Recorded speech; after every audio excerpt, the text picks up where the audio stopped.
at peace to you. It's good to be here. I am excited once again about today's conversation. So just let me know that you are here. Come right on in, get comfortable. Let's have the conversation. Tell me how you are doing.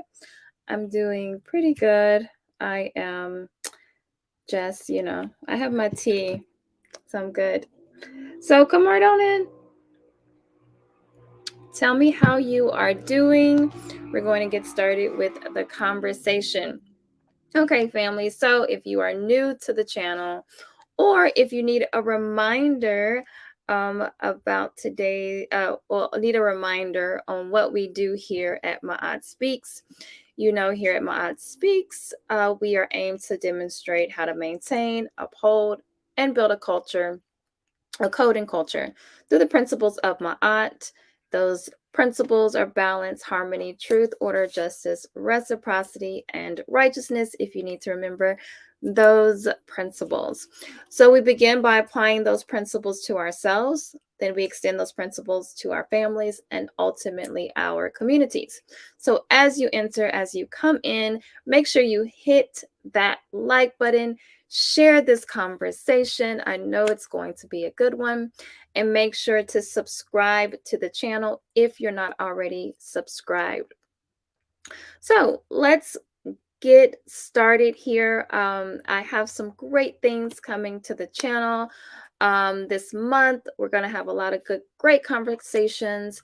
If you don't know, if you have not seen the thumbnail, make sure to get your whatever you need, your tea, your coffee ready. We're going to have a late conversation next Thursday with Baba, Kaba Hiawatha Kamene, the elder master teacher, and also that following that Friday, that next Friday. So the 15th, it will be Professor Kaba, and then Dr. Melanie Stevenson will be coming back. And we'll be discussing some holistic health again next Friday. So stay tuned for next week because it's going to be a great week. Okay, so we are going to be talking about, I guess I'll say, deconstructing the one drop rule and how it is constantly applied to our community. So we're going to talk about that. How is it applied to our community? So I think the way that we're going to structure the conversation tonight, we'll talk about the historical elements, and then we'll talk about how it has the kind of the mentality that we have in our community when it comes to the one drop rule and the effects of the one drop rule, and how we should, as people, Black community, let's just say, as the Black community, how we need to go about dealing with that, or actually deconstructing that in our own minds and then in our community. So I have some great people who are going to join me in this conversation. But before I start the conversation, I do want to see who I already have here in the chat. Shout out to my hubby. Thank you for always being here. Thank you for doing what you do in the chat.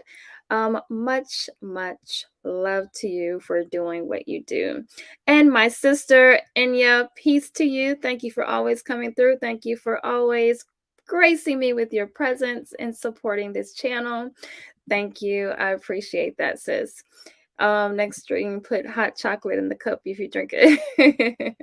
Yes, get you some hot chocolate, some tea. If you into the, wine, you can have you some wine. Let's see who else we have. I have my brother here, Jabril. Yes, been looking forward to this for a long time. Great topic. Yes, thank you so much, Jabril. I appreciate you for always coming through, supporting MaatSpeaks, and adding to the conversation. So y'all know what to do in the chat. Go ahead and add to the conversation. Peace to you, Jadorian. Thank you for coming through and adding to the conversation. And let's see. Oh, Wisdom Bars. Peace, Wisdom Bars. Thank you for coming through. I always appreciate seeing you in the chat as well. This one will be interesting. And none other than my sister from another mister. That was corny. I'm sorry. My sister Hanifa Naila. Peace to you, my sister. Okay, so we are going to get started with the conversation. So, before we begin, if you have not already done so, make sure you hit that like button, subscribe if you have not subscribed, and help this channel grow by sharing this conversation and any other content that you have enjoyed so far on MaatSpeaks. Don't hoard all this information and knowledge to yourself. Share, share, share. And remember, you can support the channel in a few ways. Let's see how we can support the channel. You know what are the many ways you can support the channel. You can support the channel by buying me a cup of tea but at buymeacoffee.com/MaatSpeaks. You can also donate to that MaatSpeaks Cash App, MaatSpeaks Venmo, or PayPal is Gen Health Revolution, which is also my Instagram. Come on over to Instagram and follow me on Instagram. And those are the ways that you can support the channel, or you could just simply just give me a like and a subscribe, and that's also how you can support the channel as well. So we're going to get started, but I have to put out a warning. This information might be triggering to some. Okay, so I just want to put out this warning because I know this can be a touchy topic for some. And I just want you to remember that if this is too triggering for you, you might want to not, partake in the conversation. But, there are some of us, we all of us in this community, in, the Black diaspora, we all kind of suffer from an identity crisis. So, with that being said, you know, it might be triggering for you. So I just want to warn you of that. So before we get deep into the conversation, I like to always remind everyone that as you enter, prepare to open your minds so we can consciously heal ourselves, name ourselves in a way that is native to who we are. So I started this channel so that we could heal ourselves, our community, and build with one another so that we can create a world that our children and future generations do not need to heal from. So I don't know yet. I may drop the link. I don't know. If you want to come up, I might drop it and have the conversation. I'm not trying to be here too long, but I'll see how I feel as the conversation goes on. With that being said, let us begin. I'm going to welcome my wonderful guests to the stage. So, for the first time at MaatSpeaks, I have none other than Elijah here. I saw her on YouTube, and I thought she said some really good things concerning this particular topic. So I was just like, I really wanted her to come and add to the conversation.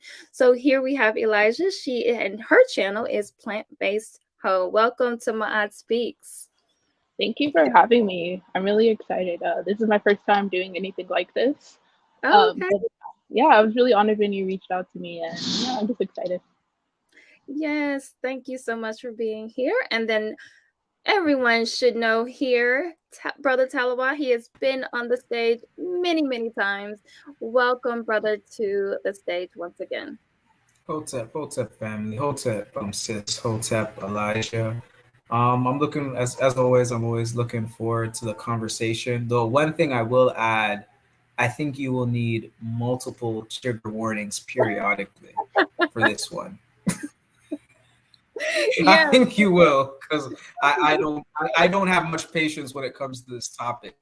Oh, I know. And I'll say that. I'm pretty sure you'll be using your term bedroom colonialism many times during the conversation. But again, because Brother Talawa said, warning, this may be a triggering conversation for some. So we just want to warn you of that.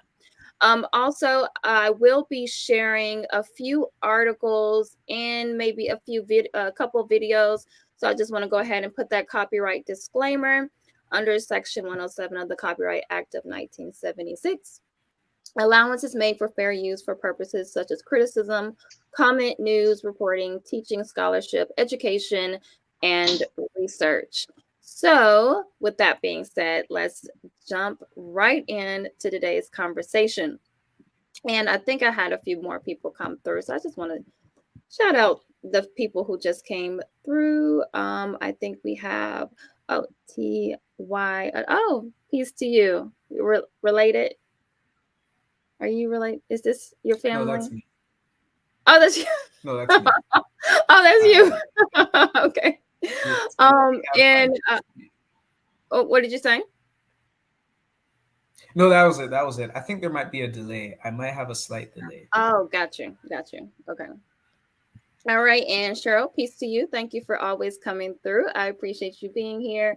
And peace to you, Mike Sullivan. Thank you for being here as well. Um, Jabril said, Sis Maad, I remember your take on the topic on Brother Amawale's channel when this topic came up, and I completely agree with you on it. You were holding back to. Yes, I tend to hold back on this particular topic. So I'm gonna try to go. I'm gonna go full force, and whatever happens, happens. But yeah, I tend to hold back on certain topics, and especially this one. And I'm gonna go. We'll talk about it because there are some. We'll talk about it. We'll talk about it. Okay, our adherence to this one drop rule as Africans is stupidity. All right, so let's get started. So I want to go ahead and give the historical kind of relevant. So we'll kind of talk through some of these articles that I have. But I wanted to just make sure that we all have an understanding of the one drop rule, where it comes from, and whenever if you have anything to say, you want to add, you want to jump in, Elijah and Brother Talawar, go ahead, jump in. But I'm going to share one of these articles that I have here. Let's see. All right. And okay, here's the first one here. Okay, so here we have, let me try to make that bigger here. One moment.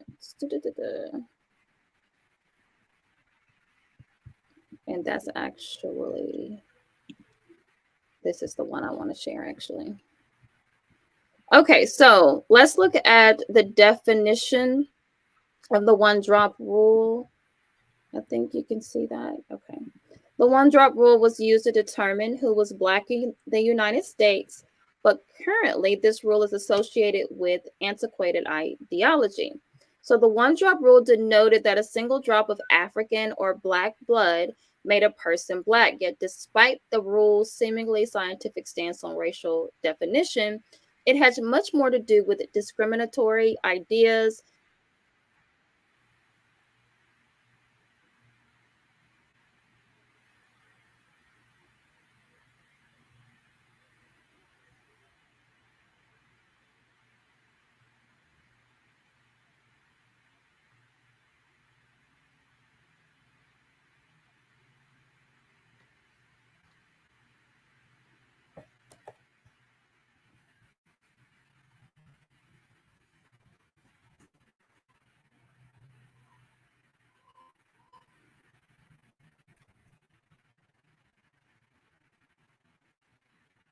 Science, it was a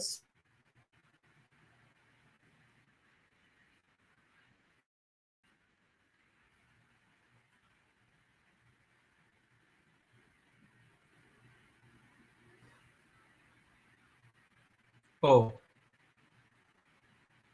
can you hear me? Elijah, can you hear me? Yeah, I can hear you. Okay, I hear you too. Yeah, it seems like sis is having difficulties. Mm-hmm. Yeah. Yeah, I've seen you. I got a chance to kind of look at your perspective on the topic, by the way. Oh, interesting. And what did you think?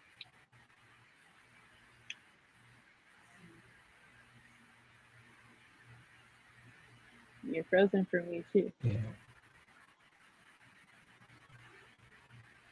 Oh, am I frozen for you? Yes. You know what? Let me just pause this thing.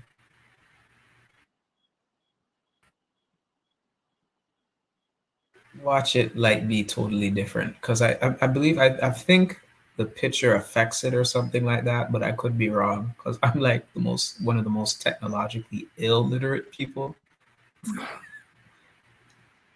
I have to confess. That's okay. But I was asking you, what did you think? I thought there were some interesting things because I don't want to say too much because I know we're gonna get into it, but I thought you said some interesting things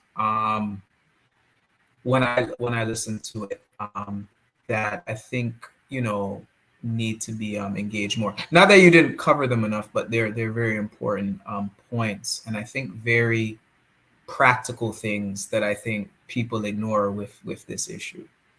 And Mm-hmm. yeah, because I'm very like I don't like to spoil too much, so I'm holding back us a little bit Yeah, no, um I because get I it. know we're gonna go into it. Because I know we're gonna go into it, so I'm like, how do I contain myself to answer the question?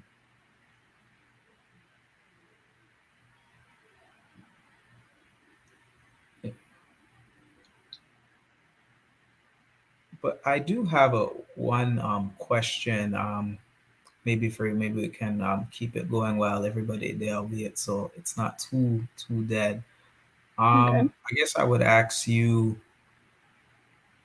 because I know I had a question and it's coming off the top of my head, but I was gonna say, so you're raised is are you like African American, raised through and through? Yeah, like I'm a Black American. Okay, okay, okay, okay.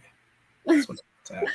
Sorry about that, y'all. I'm not sure what's going on. My Wi-Fi keeps going out today. Um, so let me see. Let's go back to this article real quick. Um, really quickly. Let's see. You know what, sis? Uh-huh. Maybe when you go to the articles and videos, maybe you mute your camera or stop cam. Sorry, maybe that might make a difference. I'm just shooting in the air. Okay. Yeah. I'm not sure what because whenever I go into StreamYard, that's when it go like when I do things in StreamYard today, it keeps going out for some reason. So I'm not sure what's going on. It usually doesn't do that. All right, so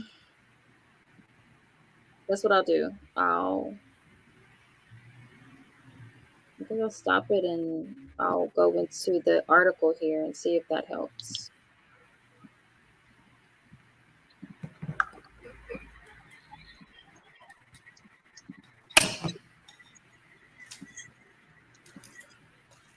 Okay, so let's look at, I'm not sure where I left off at. But let's look at, I'm gonna look at the breakdown. Let's go ahead and look at the breakdown.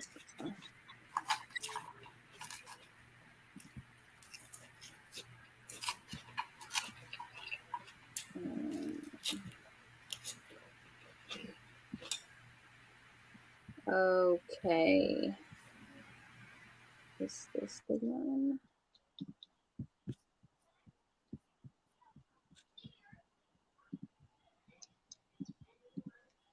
Okay. So here we understand that it started with and here we have the Jim Crow and segregation.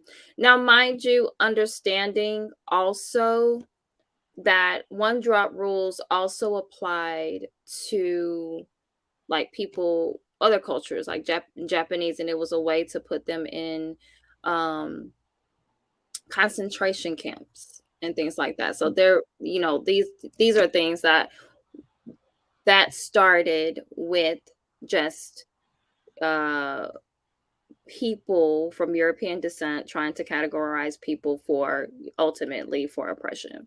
So I'm going to go ahead because I want y'all to go ahead and add to the conversation. And so the first thing that I want to talk about is that the mulatto, which is the buffer group, and understanding that a lot of this had to do with the whole idea of them wanting the pure with the white class to be pure. So Brother Talawa or Elijah, if you would go ahead and speak on that, if you're, familiar with the mulatto buffer class.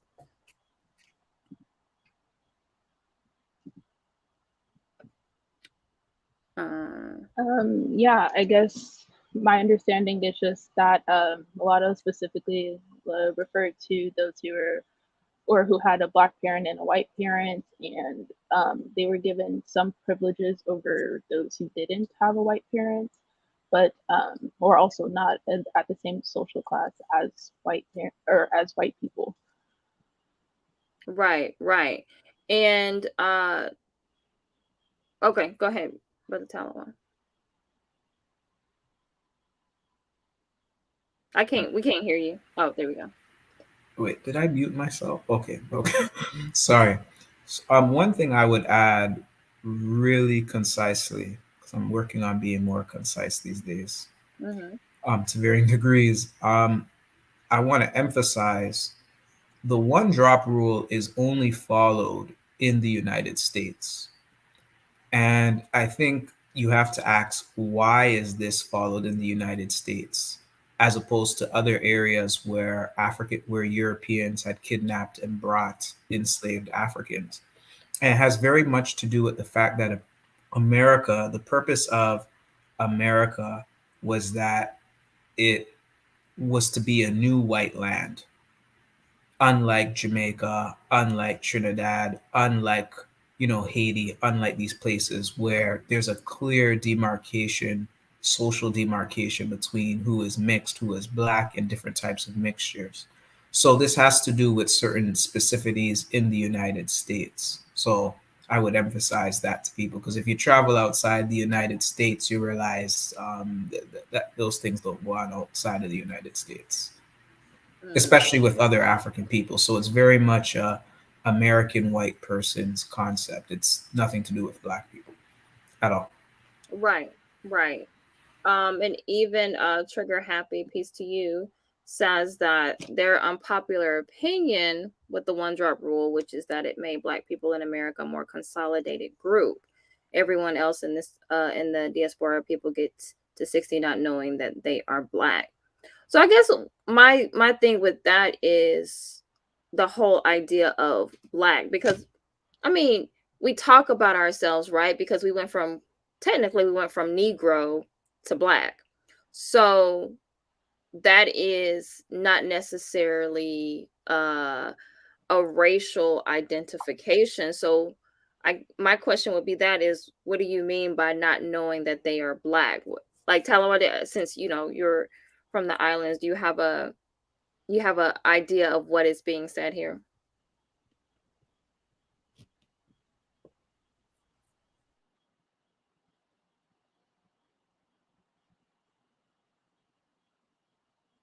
Happens in, I guess I would say, black majority countries, we're actually very more clear on what black is. And what I mean by that, because sometimes when I say that, it can come off a certain way.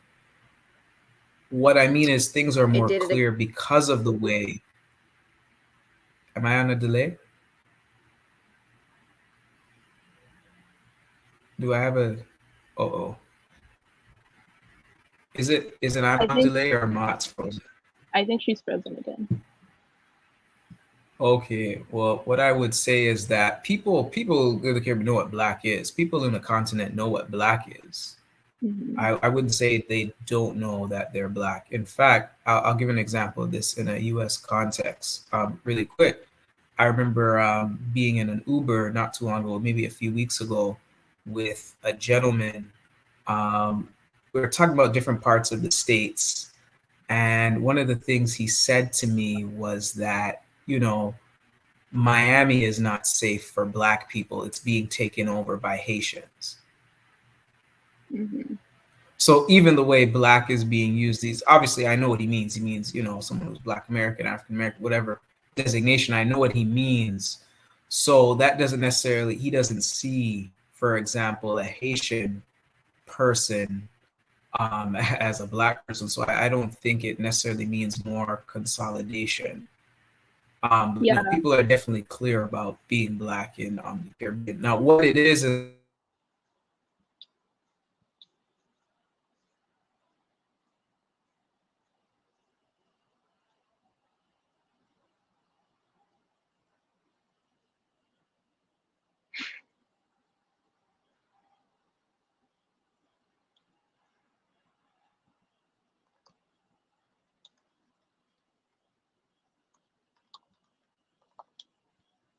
states.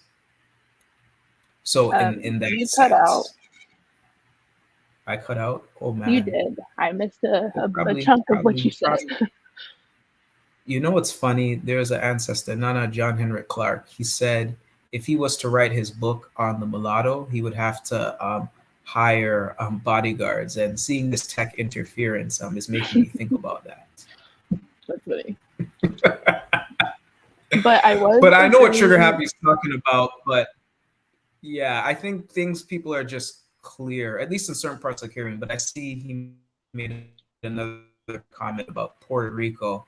I'm not too familiar about Puerto Rico, but I don't think those issues come from not having a one drop rule. I think it just comes from just Afrophobia in general that we're all Yeah. affected by.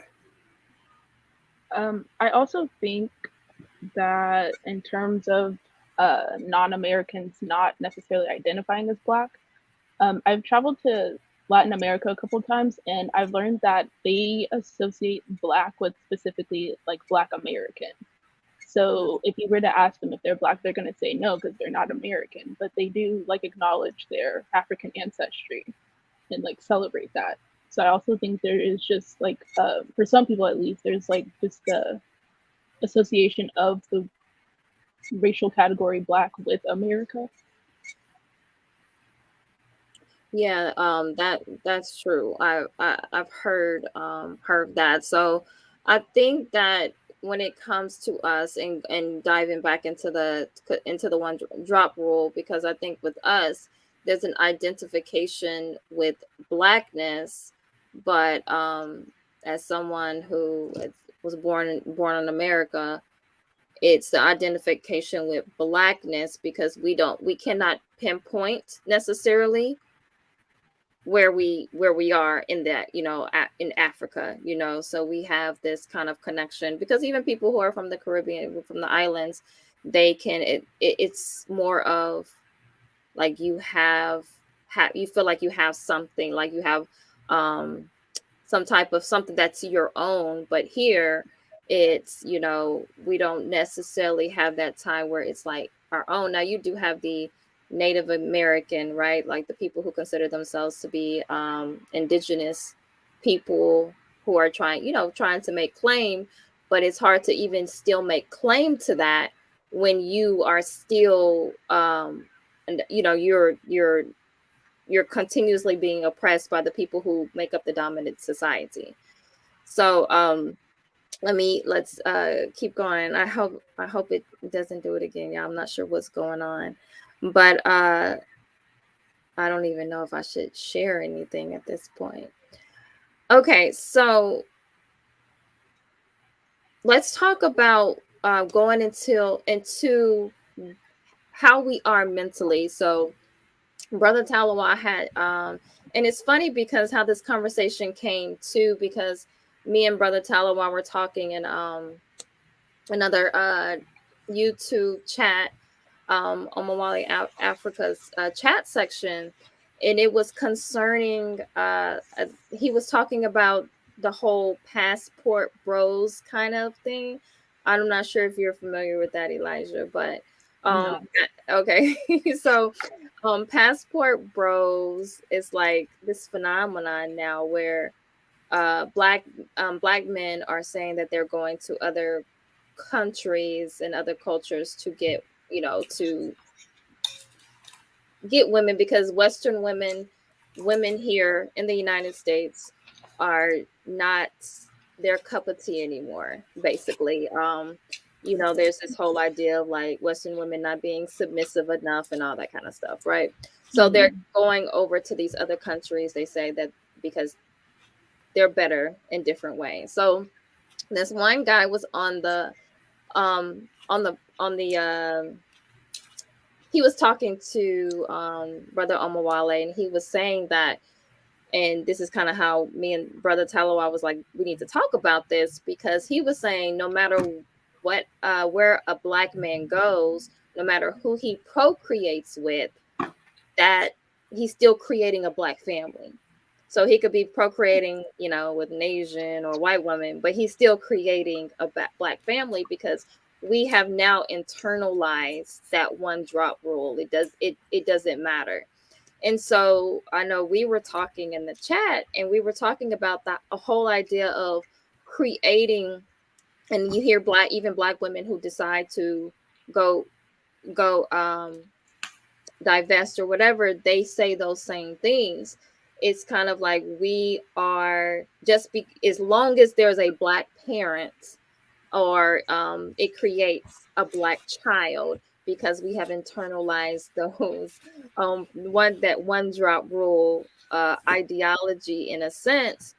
And Brother Talawa has sent me a video, and it was talking about menticide, which I think I'm going to do a separate conversation on menticide itself. But I want to, I'm not going to share the article. I'm just going to read a little bit of it. And it's talking about, it's Dr. Bobby Wright, who came up with this term concerning black people, and he said that most African people in America are aware that our minds were tampered with the result of our forced capture and enslavement in America.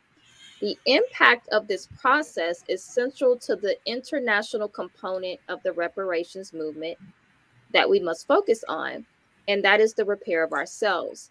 At the same time, we demand reparations from the government and private corporations that benefited from our enslavement and still benefit today. So we're examining and re-examining the contributions of the late Dr. Bobby Wright provides a significant source we can utilize. Am I still there? Okay, just making sure that we can utilize in. Let's see. I just lost the page. Where's the page at? Oh, here we go. In addressing our internal reparation challenges. So, Dr. Bobby Wright, he says menticide is the deliberate and systematic destruction of a person's or group's mind, which may give a clue to why the Black race, after developing such an advanced civilization, has for the last 400 years been assisting in its own destruction and the nearly total subjugation of Africa by foreign invaders. And so the psychopathic racial personality, he stated that in the relationships of whites with blacks, whites exhibit the behavior of psychopaths, and their behavior reflects an underlying biologically transmitted proclivity that is rooted deep in their evolutionary history. And he says that menticide is the ultimate goal of the behavior. So understanding that the whole idea of menticide being that our African mind was replaced with, in essence, replaced with that European mind. And even I think Dr. Murabani talks about this in, Yurugu. And you have this desire. It doesn't just stop with them putting their thoughts or making you think and behave like them, but you now have this desire to be European. And so then they also have created institutions, and you can actually argue that the institutions were created for them, but because we decided to integrate into those institutions, they are now used not only for them, but they're also used as a tool of menticide. And so this process, you can kind of think of it as kind of like brain damage for the African, brain damage for the Black mind. And because we're hurting ourselves because we're working against our own best interest. Any thoughts? I'm not sure. Brother Talon, are you still there? I don't. Okay, go ahead, Elijah. Yeah, that was actually making me think a lot about when I was a kid, and how I specifically like wanted to be mixed. And it's Mm, really interesting because like now I'm very much against the one drop rule, but as a kid I wasn't. And to be honest, I would be offended like if I had a friend who was mixed who was always like emphasizing the fact that they were mixed. I felt like they were like trying to distance themselves from me. And I think I just like wanted that proximity to their whiteness to like make me feel better or something. yeah. Yeah, and Yeah. it's like really sad. Yeah, and I think and see I like that you have that self-awareness because most of us will not admit that. So and I think we all have dealt with that probably, and I mean most of us have dealt with that because we are in this country. And like he said, and many scholars have said that this is what we're dealing with. This is especially when it comes to, I think Brother Talawag. Okay, he said he's here. I'm just slow. Brother Talawag, are you okay? Yeah, Okay. there we I would go. like you to touch on that as well, because how much is the in the integration, the way that we wanted to desire to be integrated, has a lot to do with how we still, because the one drop rule is not only something that was like a law, but now we have internalized it, and it's the way that we are socializing with one another. So how much of that, how can you link like integration with the kind of with the mindset that we have now concerning the one drop rule? I think the link is, well, integration is, well, what are you trying to integrate into white society? So, um, the one drop rule is your access to white society, the closest you can get. If you can't get a white person, you get a mulatto. So, one of the things I think why this conversation is particularly hard in quote unquote Black conscious circles, I think, particularly, and I have an unpopular opinion. I don't think I've ever said this publicly, but based on what I've observed, I find that this conversation is very hard because sometimes, and this goes to what Elijah, being with a very honest story. A lot of times we have, aesthetic, what I call aesthetic Afrophobia, what others would call colorism, texturism, whatever. I just link it as, aesthetic Afrophobia or aesthetic anti-blackness.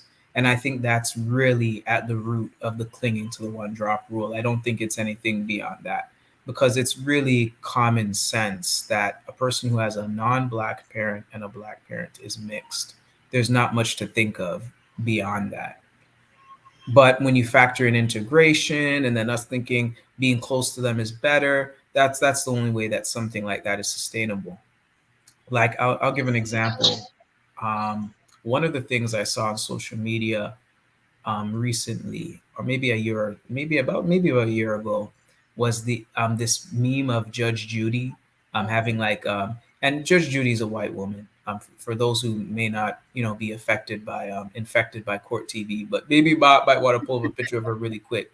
But there's this meme of her where she's in like a curly mothball. I don't say white people don't have afros. I say mothballs. Okay. So she's in a mothball, and just because she has a little bit of curl, people suggest, oh, she got some black in her. And I Hmm. thought that's just ridiculous, right? Yeah. On a number of levels, I don't think that requires much thinking. But now, if you wanted to say she might be mixed, I probably would still question that, but I could make much more sense out of that. You understand what I mean? Or even Rachel Dolezal. And this is what I mean. If you take Rachel Dolezal, and you might want an image of that, of her too, just for discussion purposes. Hmm.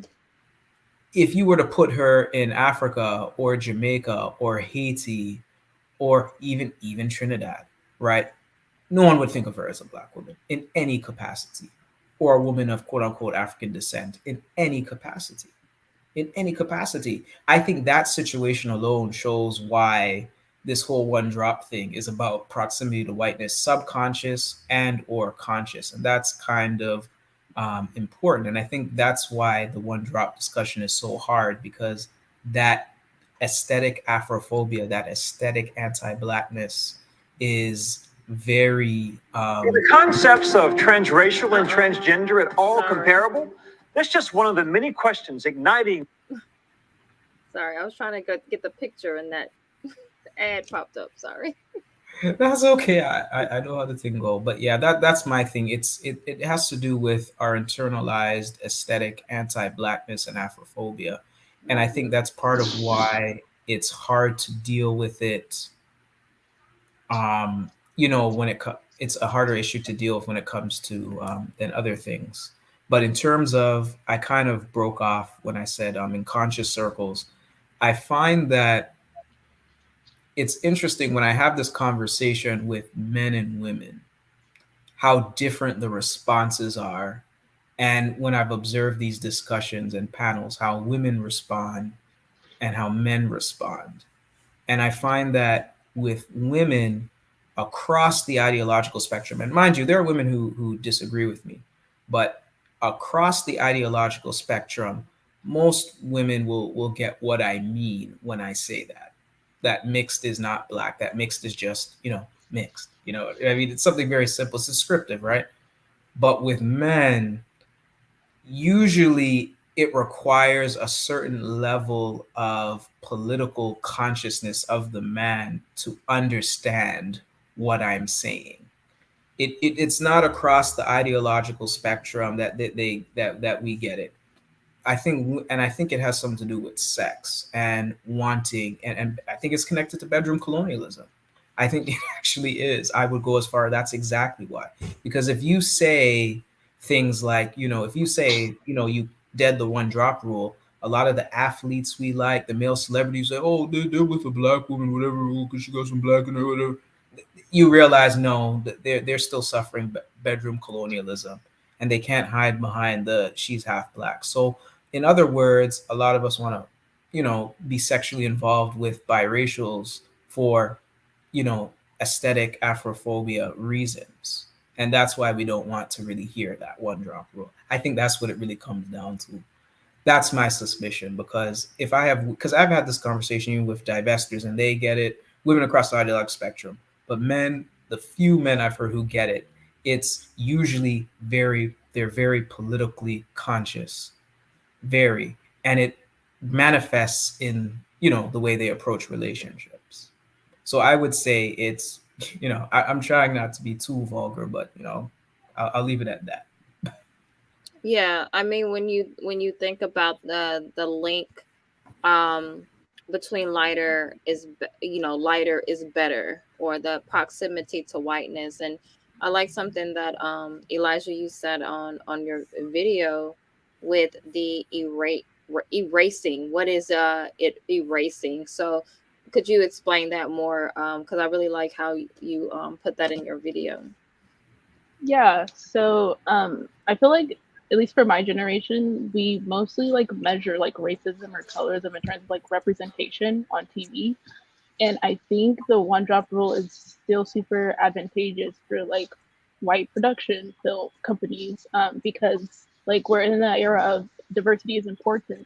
But I just like noticed the pattern that if there is a black female character, it's like the actor portraying the character is more often than not mixed. And I think by I don't know, I think it's because they are mixed, they're perceived as more desirable. The film will be more financially successful or whatever. But I think because of that, we are shifting like what does it actually mean to be a black woman? What does a black woman look like? And I think because of that, that shift, like dark skinned black women are being left out even more than usual. Yeah, yeah. And so the one of the main issues that I have, and kind of going into some of the the problems of the one drop rule, which are many, because we're going to even get into the mindset of people who are biracial. But one of the things that I find extremely problematic, going to kind of going with to what you're saying, as a black woman, as a mother, is when you actually can say that white women can create black children. See, there's a problem within that, because there is Right. this whole thing, right, where they're trying to even erase womanhood anyway. They're trying to erase mother, or like who can identify as a woman and as a mother. So then you take it a step further and then say, well, white women can produce black children, or white men can produce black children, Asian women can produce black children. There is an issue within that. And then when we talk about even when we talk about natural, and Brother Talawai, you touched on this, when we talk about natural hair, there's a certain there this it's appealing if you have a certain curl pattern. So you say, black men say, oh, I want natural hair, but you want it to look a certain way, you want it to be a certain texture. And so when we talk about adopting the one drop rule, because at one point in time, light skin just meant you were still a black woman, but you just had, because black people go across the spectrum. You still have two black parents, but now it's gotten to be, oh, light skin is just for people who are biracial, and so now it's gotten really to the point where biracial is seen as better. And we even look at the historical effects, like of the Creoles, right, in what they were meant to do, and why they were in place. And so when I look at how we have the racial ambiguous quote unquote black woman who is now taking like a lot of the roles, and then we also see the propaganda that comes with having a lot of mixed couples. There was this there's this somebody I've followed on Instagram, and her son is um fully, if I'm not mistaken, fully black, because she's the mother, and then she showed the father, she showed them. But they put that son he looked black, but he had a certain texture of hair. His hair was real long. Young, he looked probably like 5-6 years old. But they put him in an ad. He does commercials. They put him in this ad where it's a white mother, blonde hair, blue eyes, and a black father. And so what is that starting to do? It's starting to say that out of the womb of white women can come anything, which we know is not scientifically correct. We know that is not necessarily what can happen. It's just like when they were saying with what is it? The what was it? Prince Harry and what's her name? Meghan Markle. Megan. Yeah, Oh, they were wait, like, Matt, everybody assumed like they can were I about jump in on that for a sec? Yeah. Go Meghan ahead. Markle, because this is a good one. You might want to be able to pull up her, because I think with this conversation, visuals are important. A couple Okay, yeah. things I want to preface with saying. I'm not saying that mixed people are inherently bad, but I'm just saying mixed is with a black parent is mixed with a black parent. It's not the same as black. It's purely a descriptive thing for me, because I grew up in a context where that's just common sense. So I'll say that. The second thing, I understand black people are phenotypically and complexion diverse. I understand that. And I think one thing that's important is the concept of black passing. I think there's too much conversation about white passing. I think we should have a vocabulary of black passing when dealing with persons who are biracial that have a black parent. But going to Meghan Markle, what I want to say about that is I would never have known, like I wouldn't, like if I saw, like I always put it like this, and this is why the passing conversation terminology is important. If I'm in a club, right, I go to a fete, or I go to a club, or I'm going to dance, right? I'm only looking at, for African women, obviously, right, to dance with. If I saw Meghan Markle, I'm not gonna dance with her. I would never have danced with her. If I'm not gonna walk up to somebody, you know, she's the way we dance. I'm not gonna walk up to her, she backing up, and I'm gonna ask her, "Do you have a black parent?" No, I'm gonna look at the visual cues, right? That's gonna tell me this is an African woman, right? So I think I want to emphasize that because I saw Meghan Markle on a show. She's on a show called Suits. I saw she's some tan white woman.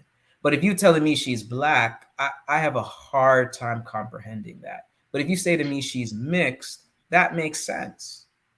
So the issue for me is that that's not a black woman. That's a mixed woman at best, but that's definitely not a black woman in any capacity. I could never confuse her for being a black woman. I would never dance with her or a woman that looks like her at a party.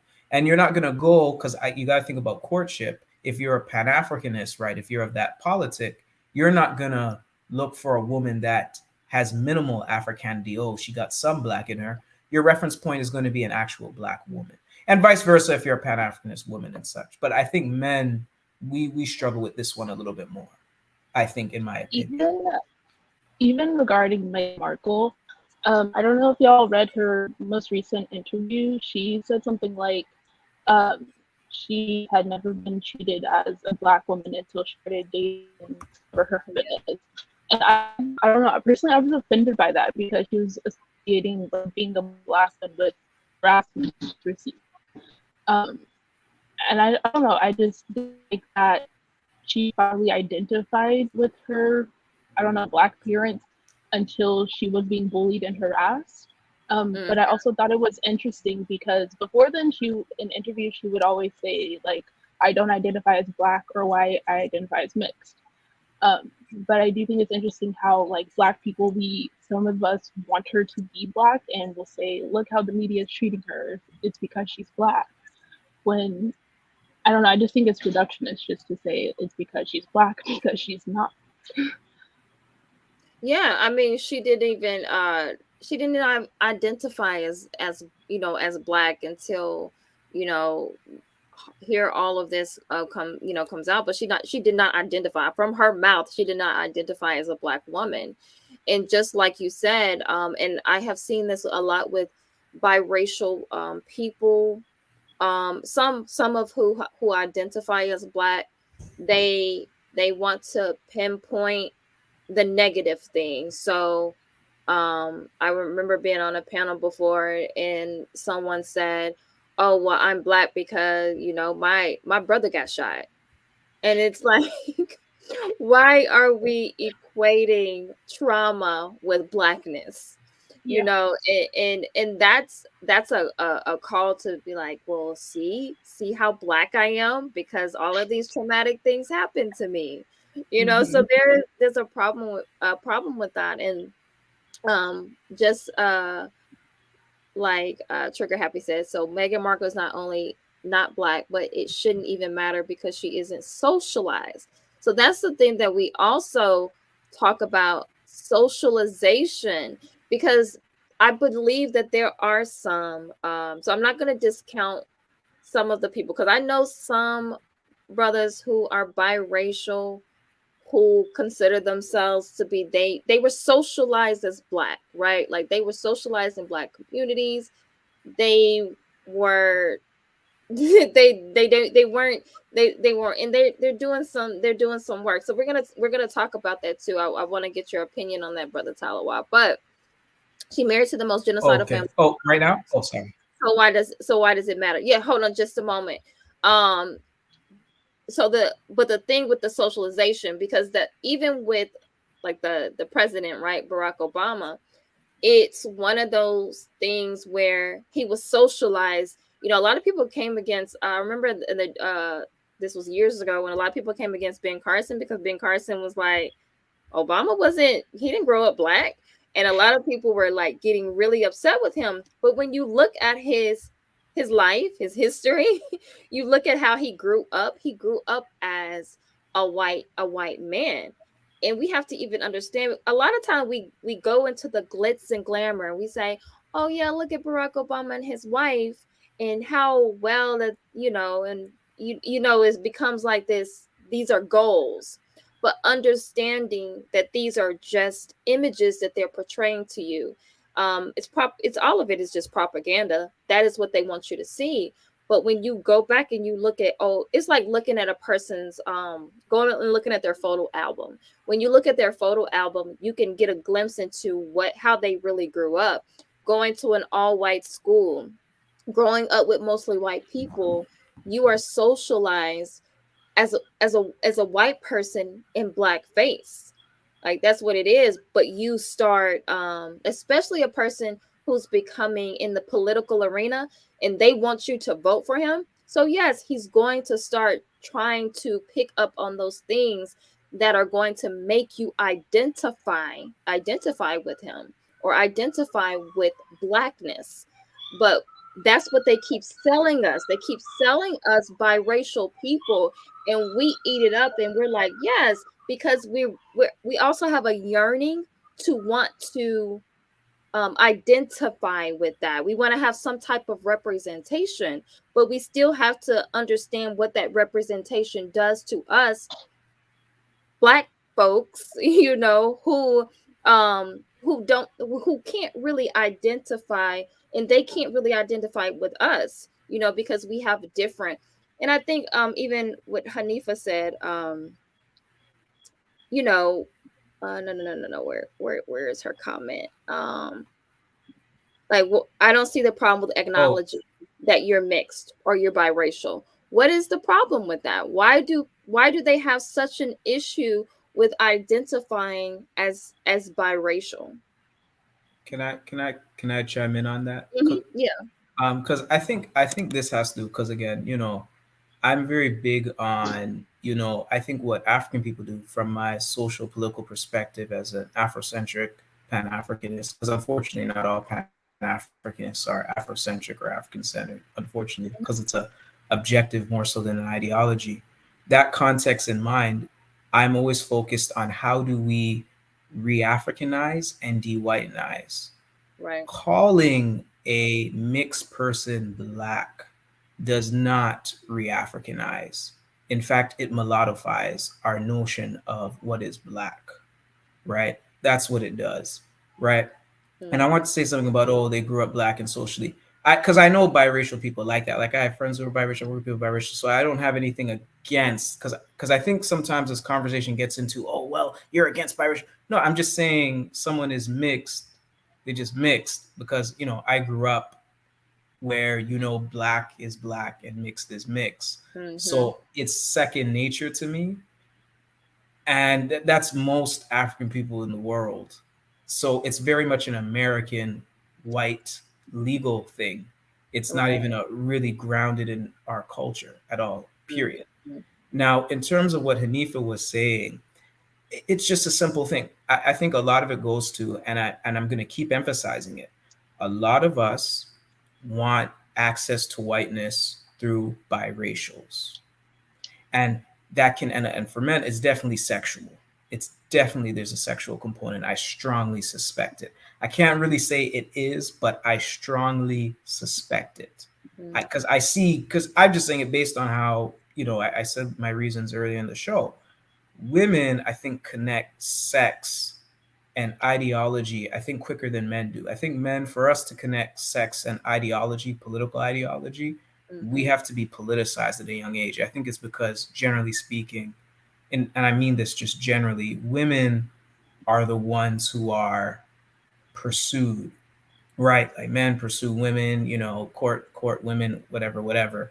Whereas men are the pursuers. So when it comes to understanding things like fetishization, even when I talk about bedroom colonialism, it's a bit harder to see how a woman who's attracted to you, be it a Becky or Malia Spicy White or Ling Ling, whatever. It's harder for men to understand fetishization as opposed to women. You see where I'm going? So that's the bedroom colonialism connect. So with men, if we're not politicized at an early age, right before dating, and culturally conscious and politically conscious, political in terms of how we understand how we deal with non-African people, and culturally our internal understandings of ourselves, I think it's harder to understand sex, the connection between sex and your politics. I think for me, because I was politicized very young, I'm like looking at like 11, 12 years old, I think I would have not seen the connection between sex and politics if I was quote unquote coming to consciousness in my 20s. If I hope that part makes sense. What I'm saying, does this make sense so far what I'm saying about Yeah, like, yeah. and I Mhm. think for men, because sometimes I see men make certain choices when it comes to women. And my thing is this, and I see it, and men who are supposed to be, race conscious, sometimes they do those type of things, right? Where they're into, they'll talk about African empowerment, but they're into women that are quite distant from, what is, clearly African. And I've even had biracial persons, especially women, mention that to me. Mhm. Because I've been around biracial to say like, yeah, usually it'd be guys that I If think you're a black woman and you feel Mhm. so it's those type of things. So we it really, sex is a really, I keep bringing it up because I think we can't discount that, because my thing is people say, oh well, you can add more biracials. Well, I think black relationships are more important than being with a biracial person. I mean, if there's a biracial person who's a black nationalist, that's fine, but that shouldn't be our prerogative, right? Because if you are grounded in your culture, you seek what's in your culture. Look at animals, right? I'm sure if you put a liger and a lioness in front of a lion, he's going to go to a lioness before a liger female, right? Because and people say, oh, they're animals. It doesn't make sense, but that's my point. If animals can get that, why can't we? That's always my thing for people who have that view, right? So I think even nature knows that when you have species cross mixing, that product of that is not fundamentally the same. Like even with dogs, right? Certain breeds of dog can mate with a wolf and you get a wolf dog. And one of the things they warn you about wolf dogs, their behavior is unpredictable. Why? Because you're getting, you know, aspects of a wolf or a dog. How those aspects play out, it's a mixed bag. It's the same thing we see racially, especially with black people or any other mix, but especially when you see a black person, victim of bedroom colonialism, having mixed children with a white person. I would say also other groups, but mostly because of the historical context with white people. You see the same exact thing. It's the same pattern. Chancellor Williams has talked about this briefly in Destruction of Black Civilization. We see this in Latin America with the Blanqueamiento. Like Haiti, the mulatto class is why Haiti's in this position to begin with. Like there's plenty of examples of that. So I think we just have to be honest. But I think in an American context, the one drop thing, it has to do with sex. I think that's a primary thing is sex. I want to have sex with someone in close proximity to whiteness. And I think that's why I keep repeating it, because I think that has to be emphasized. Yeah, because I think there's a fallacy, and we talked about this before, Brother Talawal, a fallacy of preferences, and the whole idea of oh, that's just my preference, but you don't understand how you've been constantly conditioned to prefer whiteness. So anything close proximity to that, that's your preference, and you see a lot of people, because what they do with biracial people, or people who, or I'll just say biracial people, or people who look like they might have a hint of something, right? It's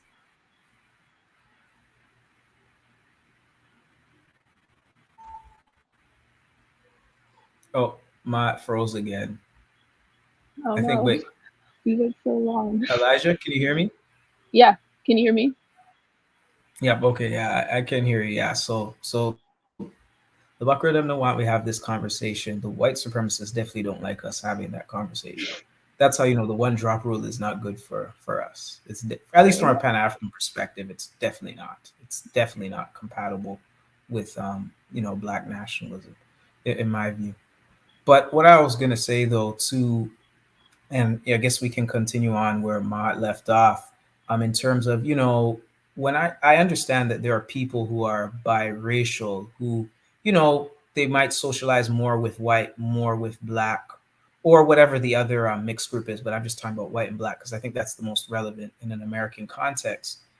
I can Mhm. say what you are socially, but that still doesn't make you a black person, right? No, I agree It totally. doesn't. It just means you're a mixed person, but you're more socially leaning towards Black people. Now, here's where the white parent becomes important. So there's the physical, there's the basic description of, your parentage. That's, basic physical, biology, whatever. The second thing is social. Okay, who you socialize around, right? Some people have more of a social leaning to Black things or white things. There's a third question though, political, and I think that that's something that I may want to spell out. How many people with a non-Black parent want to be a Black nationalist?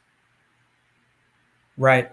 On right, when you bring it down to that, that's where you're going to see in a political context the implications of a non-Black parent, especially if that parent is white. And you can see this. We already saw this story. I always bring up Haiti because people throw that under the bus, where John Jack Dessalines wanted to, after he was, they done mash up the French and everything.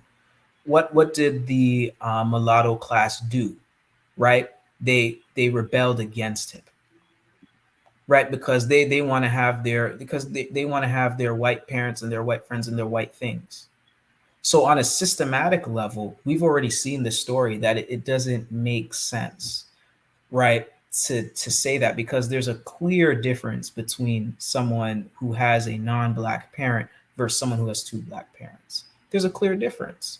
Sometimes it plays out physically, sometimes it doesn't, but nonetheless, there's differences and you can't just gloss that over. But I think Maat's point, that's really important. I've heard her say this a couple times. What are we saying when we say a non-Black person, a Becky or a Chad or a Tommy Lin or a Su Ming?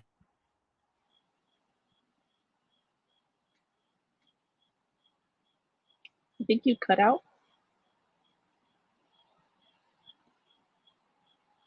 My view. And I'll just leave it at that because I see Maat's back.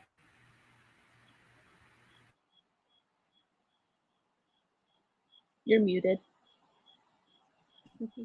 I wanted to show cross my fingers. I wanted to show a video, and it something that Talawa just said made me think about this.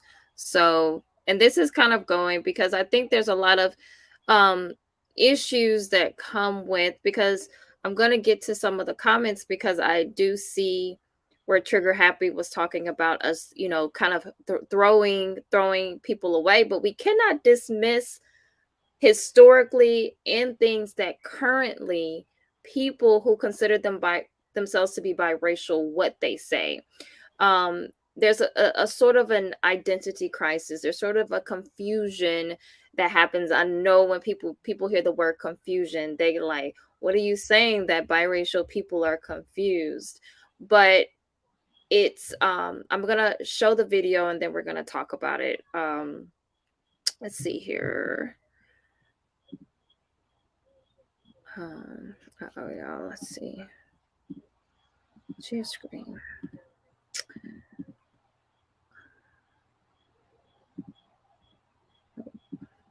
Okay, here we go. The mixed breeds help the white man to tell alive the ancient Kemet. Ancient Cometian civilization was white civilization, and the race wars that took place that have created the confusion that we see today. Okay, hold on. What that means, hold on. Here's something, this is really important. What Black people have to start doing is, we got to start to tell the truth about ourselves, and it's not going to always make us feel good. That's right. Okay? And so everything about ancient Egypt was not, just beautiful and that and the other. We made a lot of mistakes. And the number one mistake that we made, we did take white wives. And because we took white wives, we began to make mixed breeds. And those mixed breeds, if you read Chancellor Williams, The Destruction of Black Civilization, page 295, he's the one who talks about it best. He had the mulatto problem. Yes, sir. Go ahead. Mulatto problem. Mixed breeds would be created amongst us and how they would be used against us. You follow what I'm saying? Right. And it has not changed. The ones you have to watch out for are the mulattoes. Racially, you're a double agent. You can come amongst me and say anything. Yeah, but I'm with you. Yeah, da, da, da, da, da. But then then you also, in your mind, you know, you're not going to deny half of yourself from me. I had a mulatto girlfriend who grew up in this conscious community, came up under Dr. Leonard Jeffries, Dr. John Henry Clark. I ain't gonna name no names, but she said something that blew my mind because I knew her in the movement all of these years. And she said something to me a few months ago that blew me. She had a German father who she never knew and never met. She's a beautiful girl. But she said something that blew me away. We were sitting in my home and she said, well, I can't deny half of myself and who I am. And I'm like, you know what? I'm with you. The people who have to understand that is us. You understand what I'm saying? We have to understand that. Okay, so that is what I hear a lot from people who are biracial, right? They're like, I cannot deny my, you want me to deny my white mother? You want me to deny that other part of myself? And who am I to say for you to deny that part, right? Like, who am I to say that? But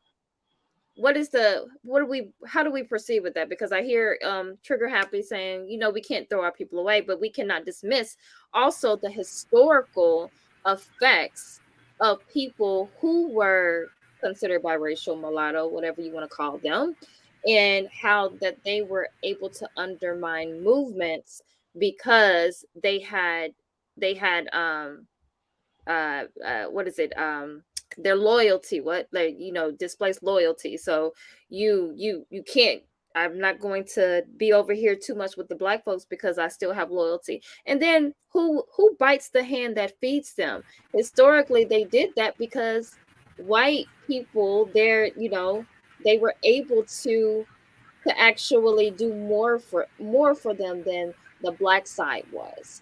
So I Elijah, think, on that. yeah, for me, it's really not that complicated because I hear like mixed people say all the time, like, I'm not white enough for white people, I'm not black enough for black people. But it's like, okay, well, that means you're not white, you're not black, you're black and white. So I feel like you can be both and you don't have to feel like you're choosing. And then in terms of like the mixed and biracial people who were, I don't know, advocates for Black liberation, like, I think we can still celebrate them, but they still weren't Black. Like, they were mixed. And yeah, I don't know. I just don't think, I don't really get the turmoil, the internal turmoil they feel, because I feel like you're both, and that's okay. Yeah, I think what happens is because, and I remember looking at different videos and them saying, well, neither side really wanted me. But we have to understand that the side that didn't really want you was your white side. When you hear stories of biracial people, most of the time it's the white side that has problems more than the black side does. Because as black people, we've always been welcoming, and that's some of the issues that transpire. But really, it is the white side. The white side has said, and this is historically, and this is also, I know people whose great or their grandparents, right? They don't want really anything to do with those mulatto children, right? Those biracial children. And so they come over because we're so welcoming. And so here's the issue that I have with most of the conversations that I hear. They say, Black people, why don't you accept me? Why aren't you going over there and asking white people why they don't accept you? Yeah. They never seem to really be going over there asking them. They're always coming over saying, well, why don't you accept me? You should accept me. And if that's the case, if you want to be Black, then that means you equally have to be white at the same time. And so there is the identity crisis. I'm going to share one more video, but Talo, I wanted to get your thoughts on that. So could you? I think because I was in there, I was a bit noisy in my background. Could you sum up? So are you saying that with biracial Black people, generally speaking, are accepting, and the white people are not accepting of them? Yeah, so for the most part, when you the white people are the ones who have basically said you can't be white. And so because Black people we have for the most part been more accepting, but when biracial people, they have the conversation, it's like, oh, well, Black people never accept me. I was never Black enough. But you're not going over there and saying, well, I was never white enough. You're not going over there to the white folks and saying, why don't you accept me? It's always center. We're the Right. always the, you know. So, what are your thoughts on that? Well, my thing is this. One thing I observed in one setting with biracial, a mixed person. I'm a mixed person where the Black parent is from a Black majority country versus a mixed person when the Black parent is from the United States. They usually, the one who has a Black parent that isn't from the United States, they can usually just acknowledge that they're mixed. But in the United States, because the one drop rule, which is a legal concept, is taken misunderstood as a Black cultural concept, it creates that problem because you're asking white people to say that you're white when they know you don't have two white parents. And you're asking Black people to see you as Black when you don't have two Black parents.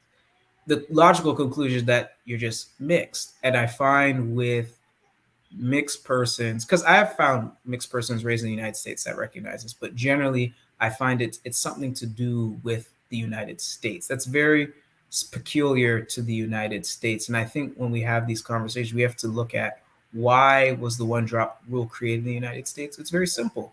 They wanted a white plantation paradise and they needed to secure their inheritance. That's why they created it as a legal concept. And when you're in a segregationist Jim Crow context, you have to know, where does the mixed child go? Do they go to the Black table or the white table? That was a very real question. So that's what it's about. It's not actually about what Black people are, right? So as a, an Afrocentric person, we have to be thinking about what Black people are. We can recognize that there are biracial people who are not, like the mulatto overseer of the United States, former mulatto overseer Barack Obama. I call him a mulatto overseer because of his politics, right? We can also acknowledge, that there are biracial persons who are, supportive of Black movements. But when you break it down between nationalist and integrationist, I have to pick teeth to find those who are nationalists. And those are very historical examples generally. Why? Because you cannot discount the non-Black parent, especially the Black parent. It's just common sense. A lot of this common sense. That's why I think a lot of it has to do with two things. Why this part of the world, African people, cling to the one drop rule. It's one, the particular type of identity confusion not being grounded in Africanness, and two, the sexual part. Like, I think the one drop rule is really a cover for aesthetic anti-Blackness. I think that's what it actually does. I think it furthers anti-Blackness. I don't think it actually helps re-Africanize. I think it prevents us from de-whitenizing and re-Africanizing, I would argue, for reasons, the three of us have discussed. Yeah, so in the American context,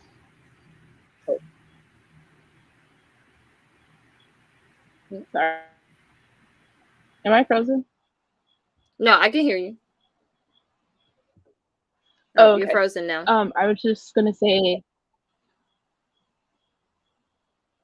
you're good. I think that in the American context, Blackness is kind of just defined as like not white. Like, it's just a catch-all for anyone who's not white enough. And so kind of like in the defense of biracials, I kind of get like why they are hurt when some Black people are like, no, you're not one of us, because they kind of are like, I already know I'm not white. They made that clear. So they kind of feel like they don't know where else to go. But yeah. Yeah, and I mean, I think there is kind of the issue, and even understanding, like, because we can even take this a step further in saying, making sure that we are actually being cognizant of how we are procreating. And, a lot of people don't want to talk about that, because a lot of times people believe, there is a belief that by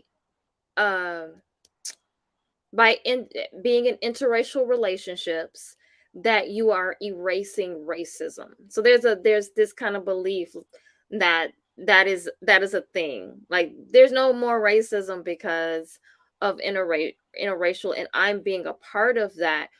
But it still it creates this crisis, this identity crisis within children. It's very hard to find someone unless they have really accepted one side or the other. Most of the time, the people who've just accepted one side or the other are the ones that seem not to have that much of an eye. And the thing is, in order to accept one side, that most likely means that you look more like that side. So you either really look black and there's no question, or you either look white and they don't question it. So there's that I think the identity, and I'm going to show this short video really quickly, and that kind of talks about this. And this is shout out to Water Sniper, because this is where I got the video. Oh goodness, is it me? Can y'all hear me?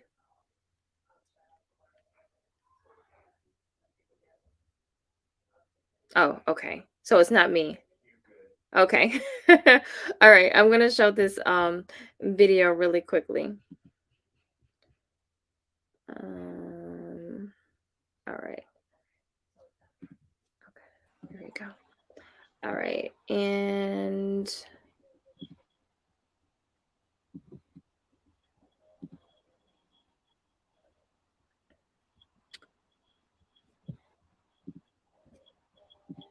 if you're a Black woman and you feel this way, don't have children outside of your race. I am sick and tired of Black women having biracial children and not validating them as biracial. If you want Black children, have children with a Black man.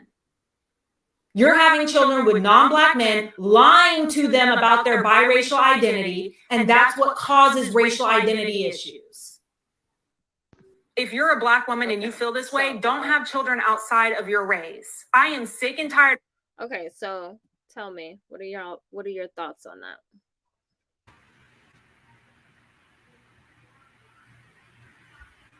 Common sense, just plain common sense. I just want to add just a quick question before I say what I'm going to say. Elijah, do you have children? No children. Okay, because I know I have a child and Maat has children or a child. Children. Do you have a son? Yes, two sons. Two sons. Okay, right. This is why, because when you add children to this conversation, these things get interesting. So if you're explaining to your child, right, especially if you're in a multiracial setting, right, why you should, why, we procreate with each other, right? And that child makes some silly one-drop argument that, well, if she practices or he practices African culture, then technically the child that comes is going to be African. Right? You imagine teaching your child that, right? How are you going to explain why that we're supposed to procreate with ourselves? How do you explain that logically if you're saying that because people can say, well, no, I don't think I'm less Pan-Africanist because I'm with a white woman, because I'm going to have a Black child at the end of the day. Or if I'm with a white man, I'm going to have a Black child at the end of the day. It's not logical. It has there's too much conceptual gaps.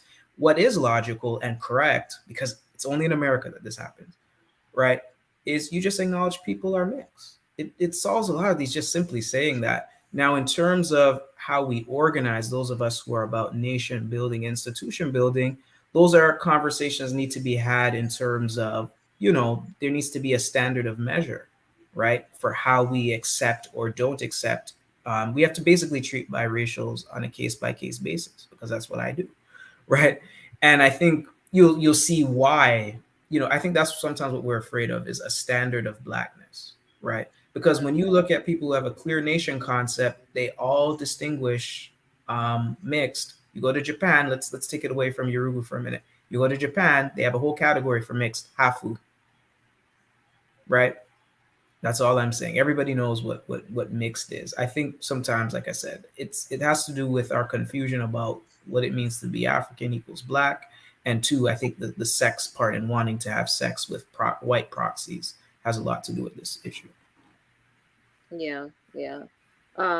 Elijah, are you there, Elijah?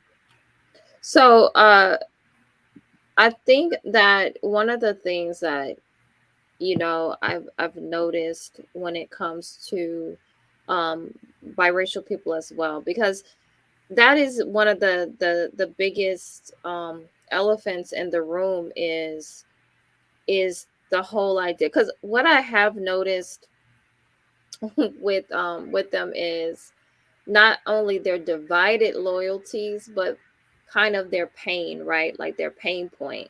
So their pain point ends up becoming their ammunition towards us. And that is one of the biggest issues, because it's like they don't even want us. Some of them, some, not all. Some do not want us loving Black people because they've been so hurt, because they felt like that they haven't been that we haven't accepted them. But I think what they do not understand is also some of the people, like people have been also hurt as well from that group. So it's a lot of back and forth, back and forth, per se. But Elijah, what do you think about what the video we just watched? My audio has been going in and out. Sorry. That's But from the video, ultimately, like, I agree. I think that there is a lot of hurt that biracial people feel, and I don't know. I think one reason why biracial people might have a hard time just being biracial is also that I think racial ambiguity is profitable right now, especially like on social media. Like if you want to be an influencer or TikTok famous, like being a little Black but not too much Black, that usually will get you more views because you're more aesthetically pleasing. So I also feel that even like biracial people who are white passing, or you really can't tell that they are mixed with Black, I think they also want to lean into that because it's beneficial for them. Yeah.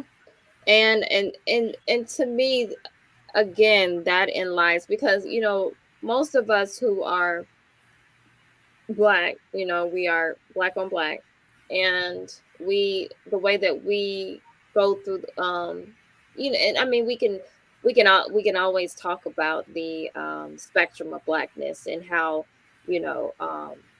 darker skinned and all of that, and we can talk about that. That's a whole separate conversation as far as colorism. But we understanding that when it comes to biracial people, that is in lies the problem, because if when you find it convenient for yourself to go and you, whether that's to make more money, whether that for whatever reason it is, that in lies the problem. And what brother Talawa is talking about is having your own personal code when it comes to, when he says taking it case by case. Because if that becomes an issue, and we're talking about like within building, right, not necessarily personal relationships, but within building a community, or building with people, or even going into business with people, we have seen it time and time again when it comes to people being in groups together or going into business together, them sometimes, because they are the more marketable one, or because their closer proximity to whiteness, or just for the fact that they might have a white parent, helps them more than the person who is Black, or have two Black parents. So I think that that's one thing that we have to understand is having that own personal code. No one is telling anyone to throw anyone away. But the conversation about the one drop rule and understanding that that is not in our, like, as Black people, as people who identify African descent, Black on Black, that is not necessarily in our best interest in understanding. I know there was an elder that said that when it comes to what white people should have done during the Ice Age, right? They should have. It's kind of like they should have instead of that fear that you had of Black people seeing these African people, you should have actually procreated with them instead of trying to maintain your pure whiteness, right? And so the thing of with uh people who are biracial, the ones that kind of consider themselves to be Black, they might have been raised around just Blackness, they were not raised around their white side. A lot of them do go to procreate with Black people. And so that's the thing. It's you're either going to undo your Blackness or you're going to actually produce more melanin and return to your, or I'll say return to your Blackness. So a lot of those things that we have to understand, maybe you're not going to be the one that we completely trust in this moment because you have divided loyalties.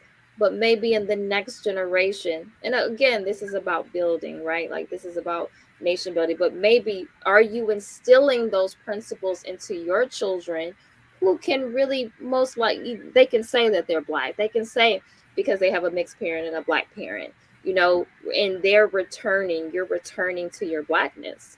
So I want to show these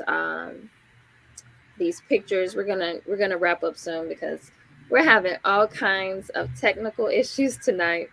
But I want to show these pictures that Brother Talawa sent because these are I think that it's important. So think about a person. Most people know Diana Ross, right? And how she navigated throughout her career. And when I saw this picture that you sent me, I remember seeing it. I saw it because it was around, I think it was like last year when they took the picture. And I was like, see, this is what we're this is what we're talking about. Because you can either undo your Blackness or you can return to your Blackness. So let's look at, let's see here. Okay, there we go. So let's take a look at this picture here.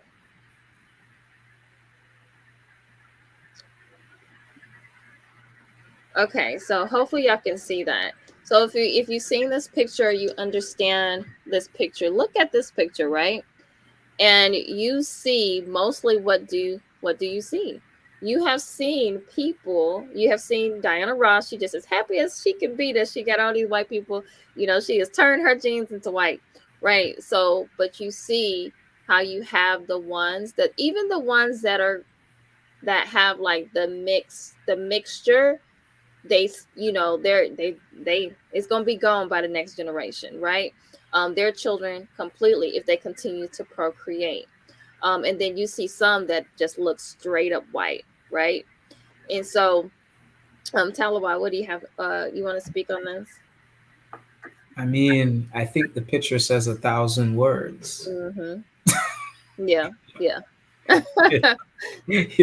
We're gonna say, like, I guess the one comment I might make, I guess it's to the far, I guess it's left, right.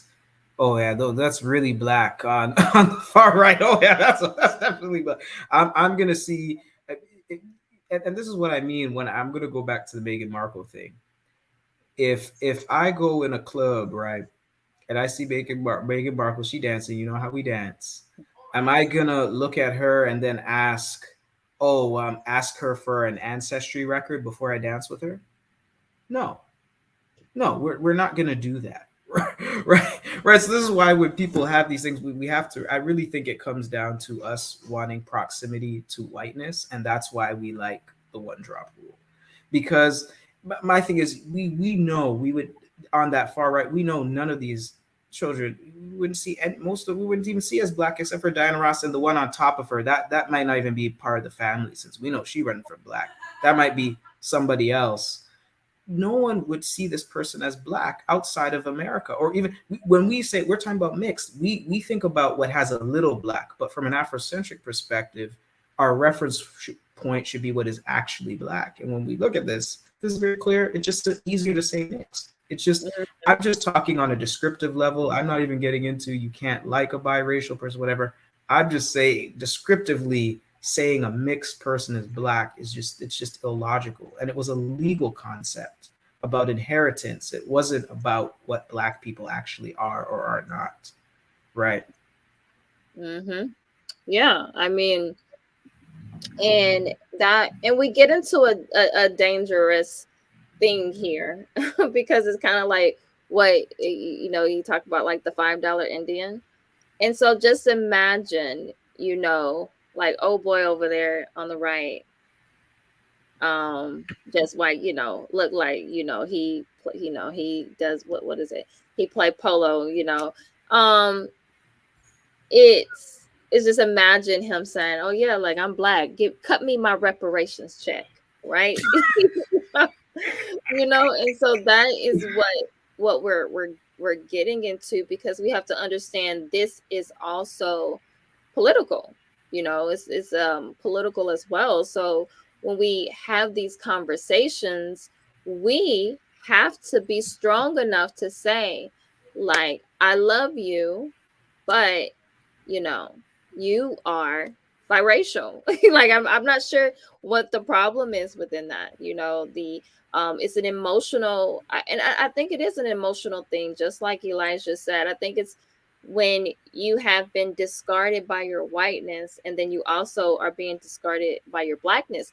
But I don't even think we're saying that we're discarding you, right? I think it is unhealthy. Like, for example, if you have an issue with a relationship, let's like say your friend stole some money from you or whatever, and that friend said, I was really bad on hard times. It's never gonna happen again. You are gonna look at that friend side eye when they near your purse or they near your wallet or whatever. You're gonna look at them side eye for a while until they prove to you that they're not gonna steal from you. I think it's healthy for us to acknowledge that there is some distrust, and you have to be okay with acknowledging that. I think even when we have these conversations between like the black woman and the black man, and we acknowledge that, hey, there are some things that have been done one to another that we kind of like, we don't have a lot of trust amongst each other like that. That happens with black women and black women. There's not always a lot of trust between black women and black women.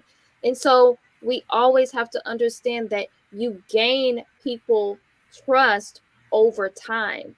No one's discarding, just saying you can't be.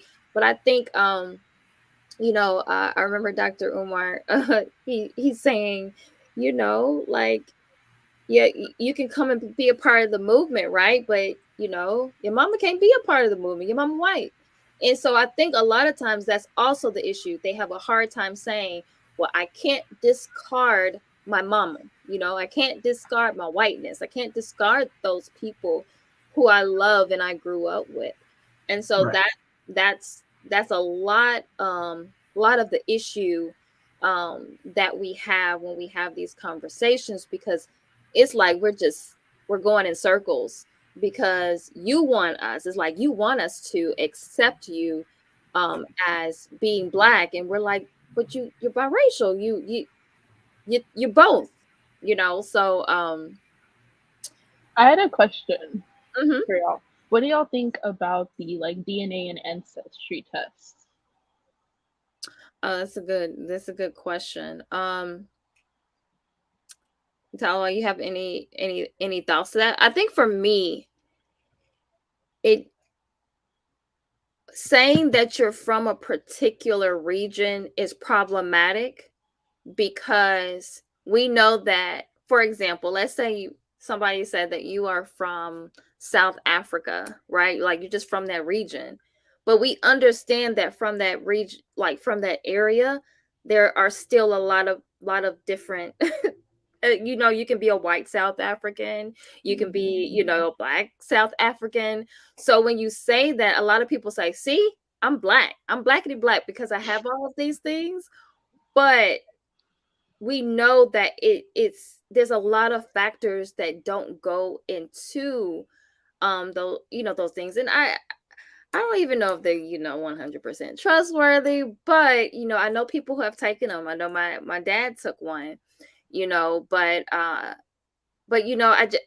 to me there's a lot of missing pieces to me that doesn't necessarily prove how black you are, or that you have, because a lot of people try to say, oh well, you see, you do have like European blood in you because of this, but then that also dismisses that there are black Europeans that existed, because it's talking about an area. What are your thoughts on it, Talawan? Well, in that kind of context, for me, again, as it relates to this conversation, even if, let's say, some people, have a distant white ancestor, right, somewhere, let's say 5, 7 generations down the line, that's different than having a non-black parent. The social different, that's not even comparable. Mm-hmm. So for me, that's like a non-starter in this conversation. It's irrelevant for me in the context of this conversation. I know why Elijah asked it, because I know people will bring that up. I said, yeah, there's a difference between a white great grandparent and a white parent, or a non-black parent. They're two different things. Yeah, but I also think there's just like a lot of misunderstanding in terms of like what the results you get even mean. Because like if you don't have a good understanding of like biology or genetics, you're gonna get your result and be like, oh, this 13% Nigerian means I'm 13% Nigerian. And I don't know, it's just so interesting to me because it's like in terms of the scientific community, it's like well established, like there's no racial blood, but I feel like the DNA ancestry test and all that stuff, I really feel like it's kind of continued the legacy of the one drop rule for my generation, because we really don't understand like what the results mean, and we're thinking like, oh, I'm 13% black, so therefore I'm mixed or whatever. Right. Yeah. It's taken on a whole different connotation when it talks about like the percentage, and it's just like Cheryl saying, like, DNA percentage tests are ridiculous. DNA does not work in percentage. DNA is not a standardized test. It's much more complex. And understanding that, because even the way that they did they differentiated even with the law.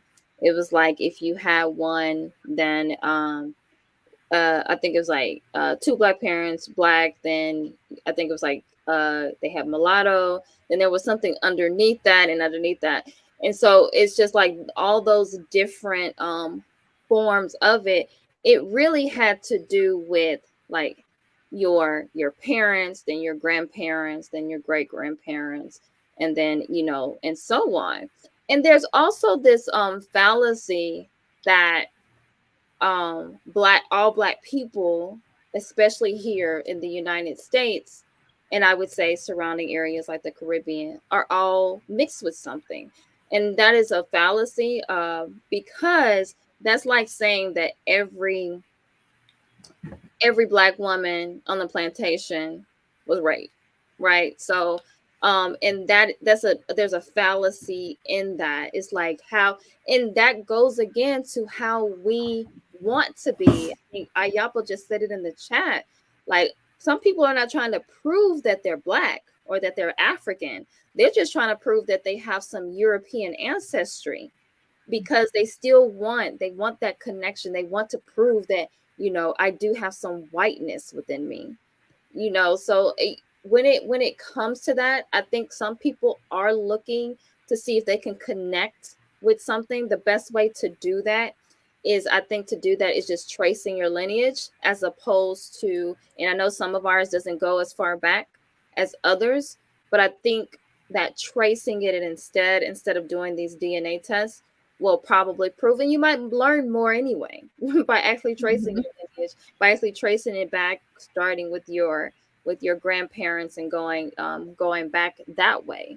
Because a lot of us doing these tests, it doesn't really tell us anything. It doesn't prove anything, in percentage, like what what is that?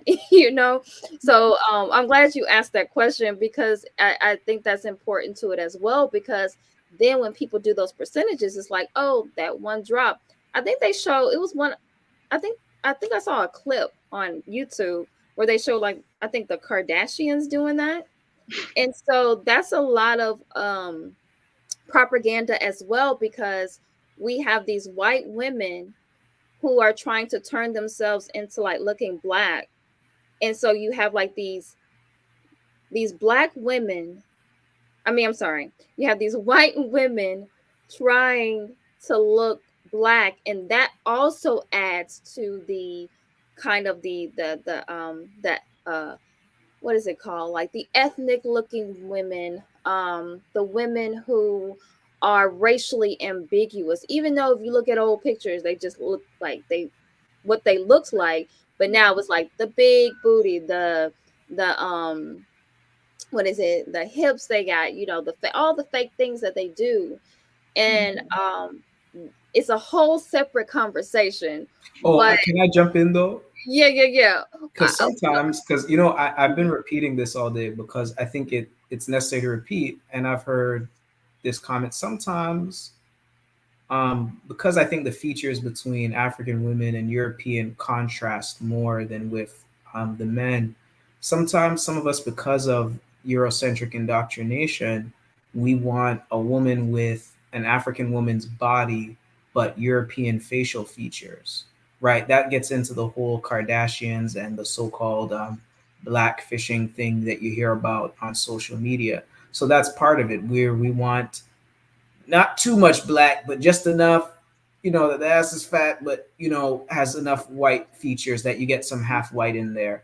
Because and this is why I always bring this up, because I think it really is sexual. Because even some of the NBA players, like Kyrie Irving, for example, right now, I've made people like, oh, he's this conscious thing. I said Kyrie Irving's only into white women and mixed women.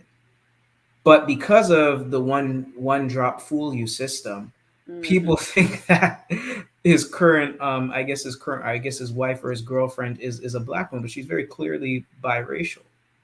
Right? Because think about how, Negro athletes are. They're conditioned, they're encouraged. In fact, when you look at college recruitment, they look for Beckified Negroes to play on their teams and from the college stage. I've actually seen this directly on college campuses. So I think that point you're saying there with the colorism stuff, that's important, because sometimes we'll want just a little bit of black in it so you can say, oh, there's something black, but we also want some white. So that identity confusion manifests even in the desiring of what is not definitively black. Because my thing is, if you're Afrocentric, as a man, it also applies to women too, but I'm just, because I see this more with men than women, you're going to want a woman that actually looks like an African woman. And you see my wife, so and maybe that's why it doesn't bother me to say that.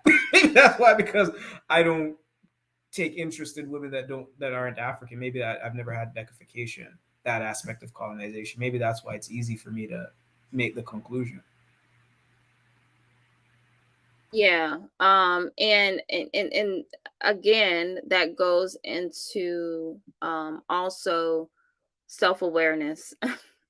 But yeah, so a lot of what we're doing, and we have to understand the connection between the what is it, the ambiguous looking women who you like, oh, they look black, right? And then the connection between women who are clearly not black, but they have those quote unquote black characteristics, whether they got, received enhancements or not. And then there's this thing that Black women are doing because, like you said, Brother Talawal, like Black men are not necessarily being 100% genuine and really saying like what they really like, that their desires. And so now you have Black women who are, what I say, being European versions of Black women. So they're being like those Kardashian women. And what does that do? Like Elijah kind of said, it further erases our dark skinned sisters. And so understanding that, so I think now we coming to a close, I think one thing that we have to think about is, where do we go from here with this one drop rule? Because we have to understand the inception of it, right? We have to understand why it even, like why it even and we kind of went over that, even though my internet went out for a moment. But going over why, and then understanding the menticide, and I will have a conversation just on that at some point, because I think that's worth having a conversation all on its own.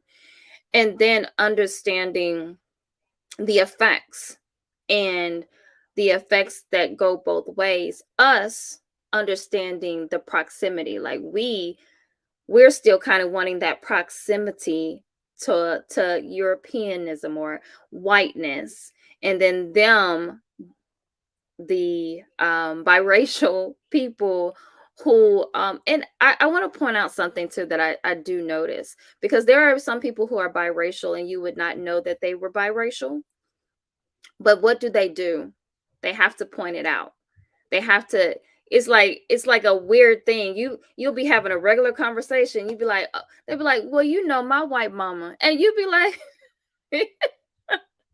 and so there's that thing too, because that's still important for them, that proximity to whiteness, because you have to understand they are walking around Black in a sense. So they are, in certain instances, maybe in school, maybe at the store, they're being treated as Black people. So they are looking at Black people as inferior, but they have that caveat, right? They have that escape to whiteness. So they want you to make it known that I'm different than you. I'm superior than you because I have a white parent. So we have to understand how to deal with that, as far as, this is my code of conduct. I don't hate you because you got a white parent, but there are some things that I'm not necessarily going to 100% be a part of with you, because the historical context is there. And you just have to, because where do your loyalties lie? Some people, I believe, prove their loyalties over time, and some people, they might not prove their loyalties into the next generation. So let's close with that. Where do we go from here with the one drop rule? Anyone could jump in. I'll go first because I think my Wi-Fi is going in and out again.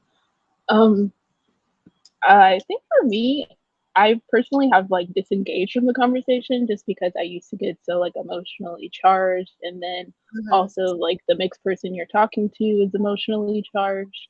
But I guess like you were saying, like I just have my own personal code that, to me, you are not Black if I'm talking to or about Black people. I'm not referring to you. Yeah, I really, in a bigger picture though, I really don't know like where we should go going forward. Okay, yeah, I mean that's understandable, because I hear what you're saying, Jabril, but I do know some brothers who are biracial, who are Pan-African, who are 100%. Like they're a part of it. They don't identify with their white side. So I do understand. I understand the angst, right? Like I won't say that they're in my personal life. I don't know them personally, but I have seen them very much involved. But I do think we can call them biracial. I think we can say that, and I think we can have the conversation. I think some conversations are meant to be behind closed doors, right?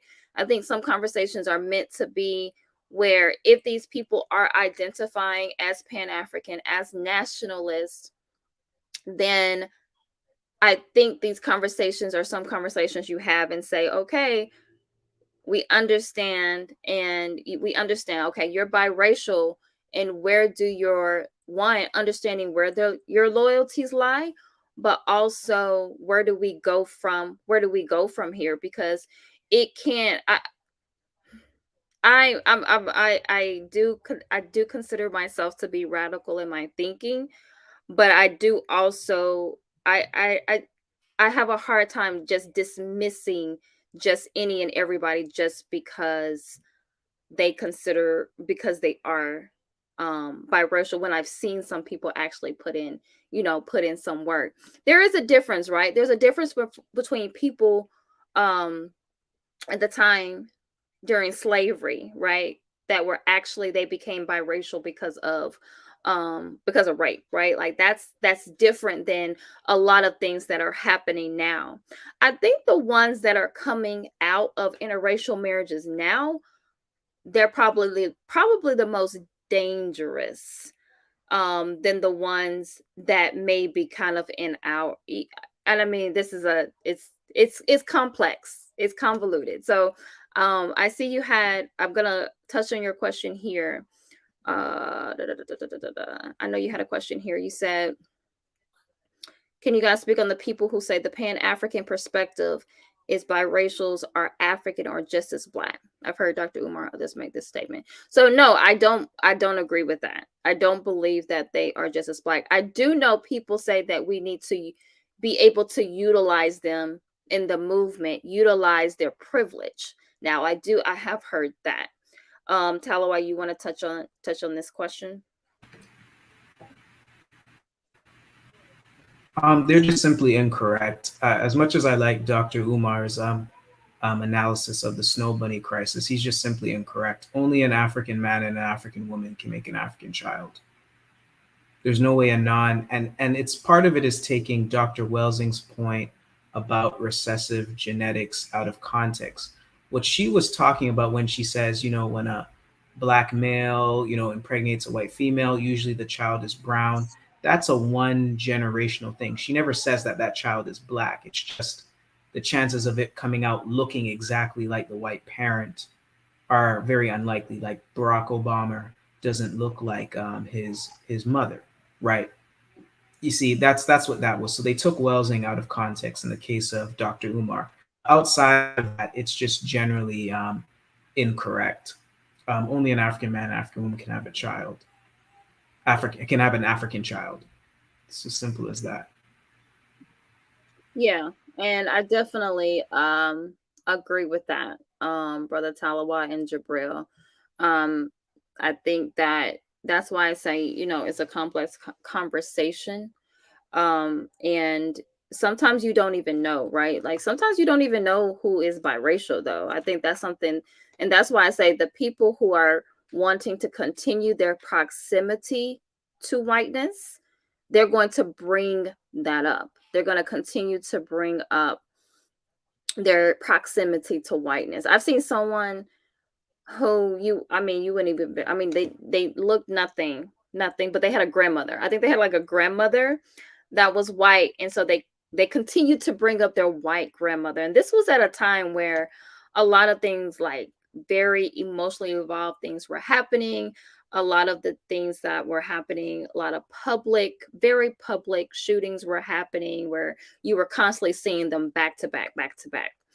And for you to bring that up at a time, it shows me though. So, the video that you had me watch, Brother Talawa, Baba Baruti was talking about that. He was talking about, like, with menticide, you don't always know, because some of these people look very much a part of the movement. They could have locks, right? Like they don't have to be walking around walking around looking like a person who's very much involved in white society. Sometimes the people who are very much involved in white society might be more, more into nation building.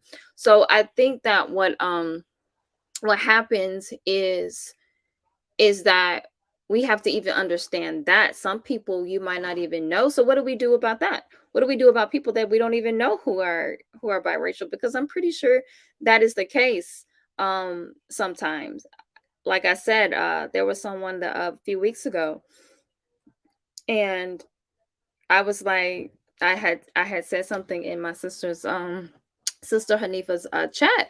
I said, that if you had not told us that you were biracial, we would not have known that you were biracial.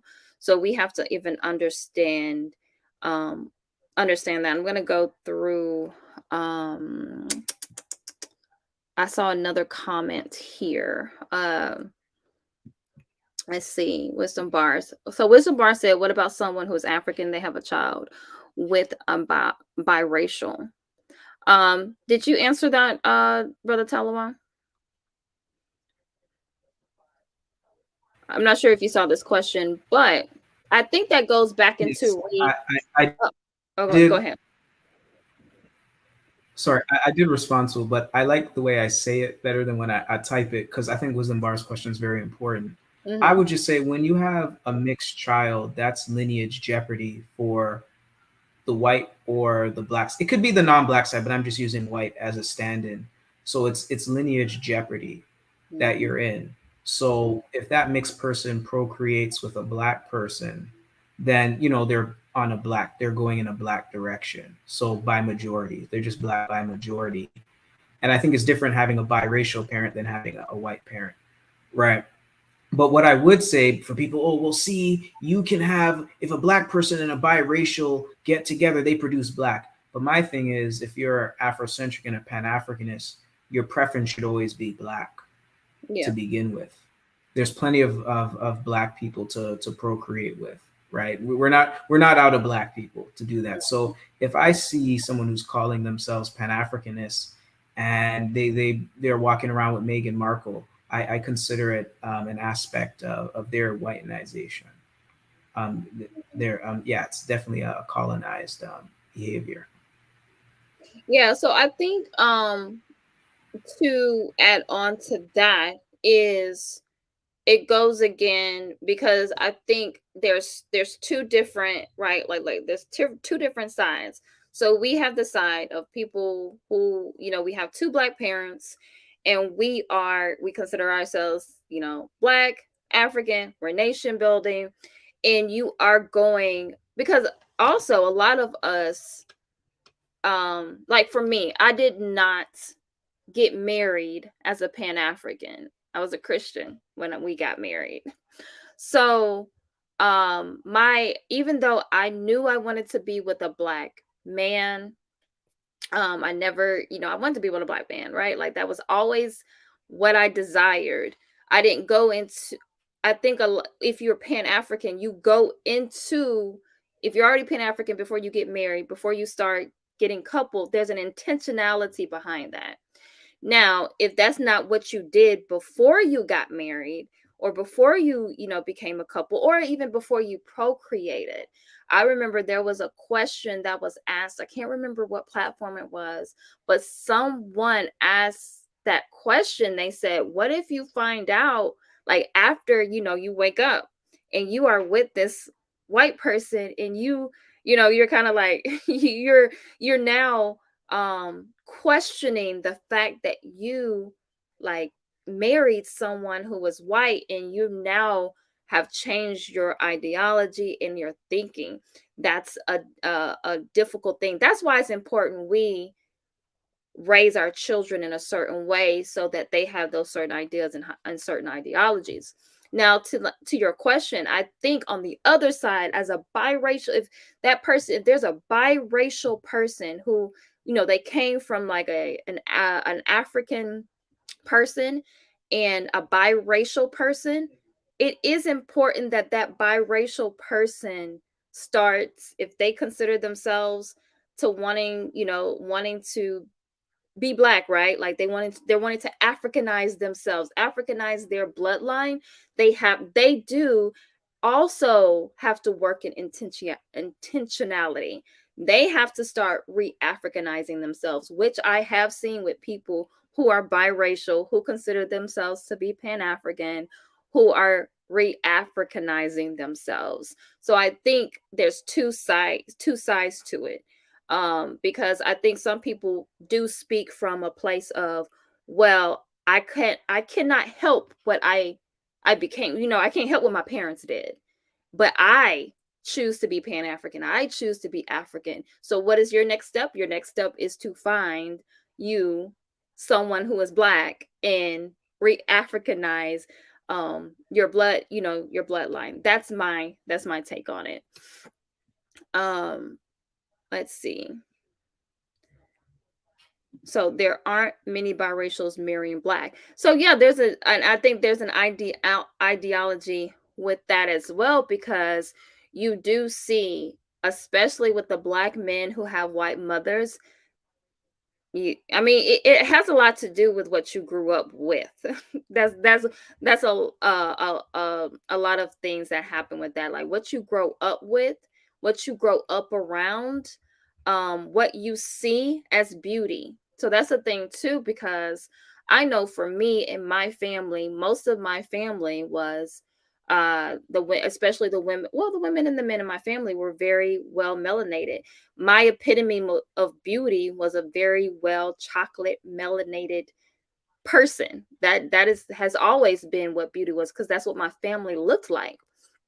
And so I think that has a lot to do, like what you are around, what you see as beauty. That's why especially when the mother is white, it can cause a lot of issues, because that is what you now think of as beauty, because most people think of their mother as being beautiful.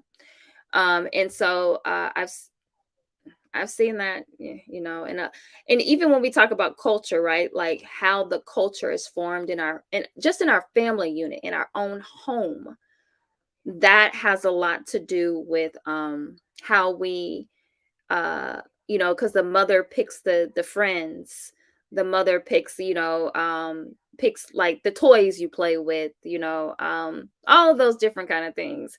So, she okays a lot of the dates and all that kind of stuff. So it has a lot to do with that as well. But yeah, you see you see a lot of biracials not necessarily marrying black, but that you can always kind of pinpoint that to what is going on in their home.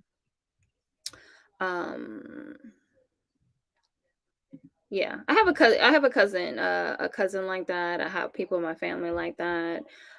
People used to say weird stuff to me.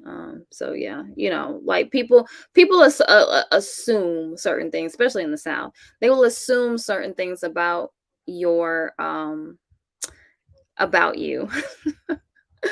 But yeah, so society encourages biracials to procreate white. Yeah, I agree with that. I think society is encouraging interracial period, which means that you have to go to another culture, if that's what they're, yeah. Let's see. So Ayapo says, you're starting a company, you are considering taking on a partner. That partner says that they are also a partner with your competitor. Do you partner? Why would have enough sense to say no to that? And one thing that I will say when it comes to us partnering, us coupling, is the issue with, the intentionality behind choosing your partner, as far as, especially as a Pan-African, as a nation builder. It's very important that we're not choosing people who have that kind of dominant mentality within you. For example, biracial people, for the most part, have a superiority complex when it comes to Black people, because that is what has been programmed within them, just like a white person. So it's almost a thing of it's a thing of like choosing your oppressor. You're choosing your oppressor to mate with.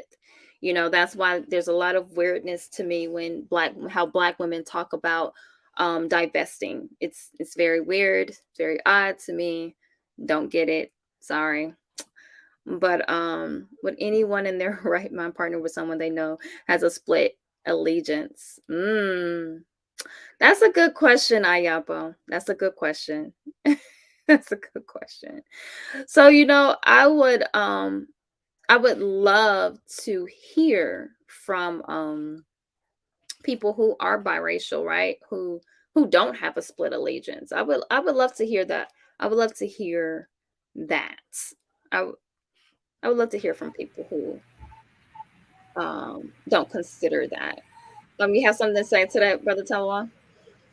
Yeah, I would. I think what becomes important to Brother Yapo has very colorful metaphors. I'm a sucker for like good metaphors, because I do animals all the time. But to his question, it gets to the point when you get into integration versus nationalism, that's where the non-black parent becomes the factor becomes, because when you ask that question about split allegiance, I think because people say, well, I'm black, I socially identify. It's like when you have black people who have non-black partners and they say, I'm still down, whatever, I fight for black causes. But the context and the politics in which they fight for black causes are integrationist ones. So that's why I think the question should be about nationalism versus integration. And when we look at IET, with few exceptions, and it was under extreme conditions, but the mulattoes, generally speaking, chose the white side when it came down to it. So, I mean, they say, one time fool, no fool, a two-time fool, a fool. So, we have an example already of this on a mass scale, what this looks like. We don't need to repeat it again. I think it's that simple. That's why I appreciate Apple's question. But yeah, you have to ask the question about integration and nationalism, because this is something Maat always brings up. I know you bring this up with relationship discussions.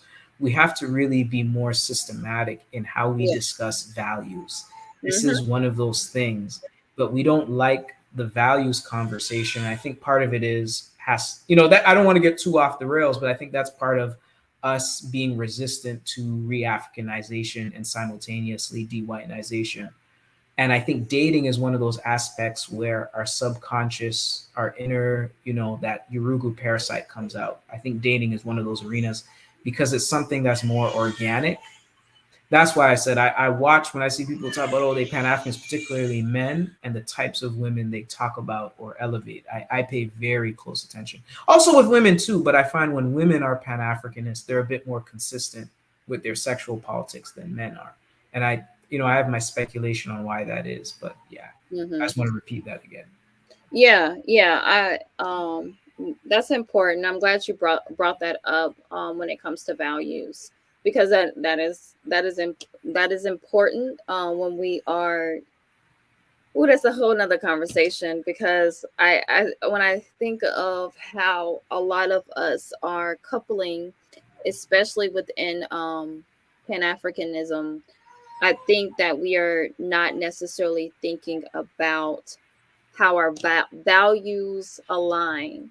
At what part, it's kind of like at what point, and I had this conversation with a friend of mine, at what point do you realize that this person is not aligning with your values? It's very important that you realize that.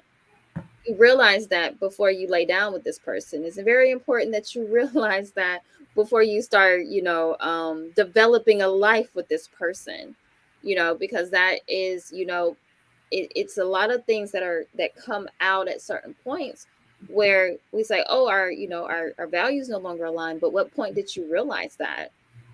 So I think that is very important when we are coupling, especially if you're not already coupled yet, that you understand that value peace and understanding how to de-whitenize, like Brother Talawa said, de-whitenizing and re-Africanizing yourself, which is it's an intentional work, a daily work.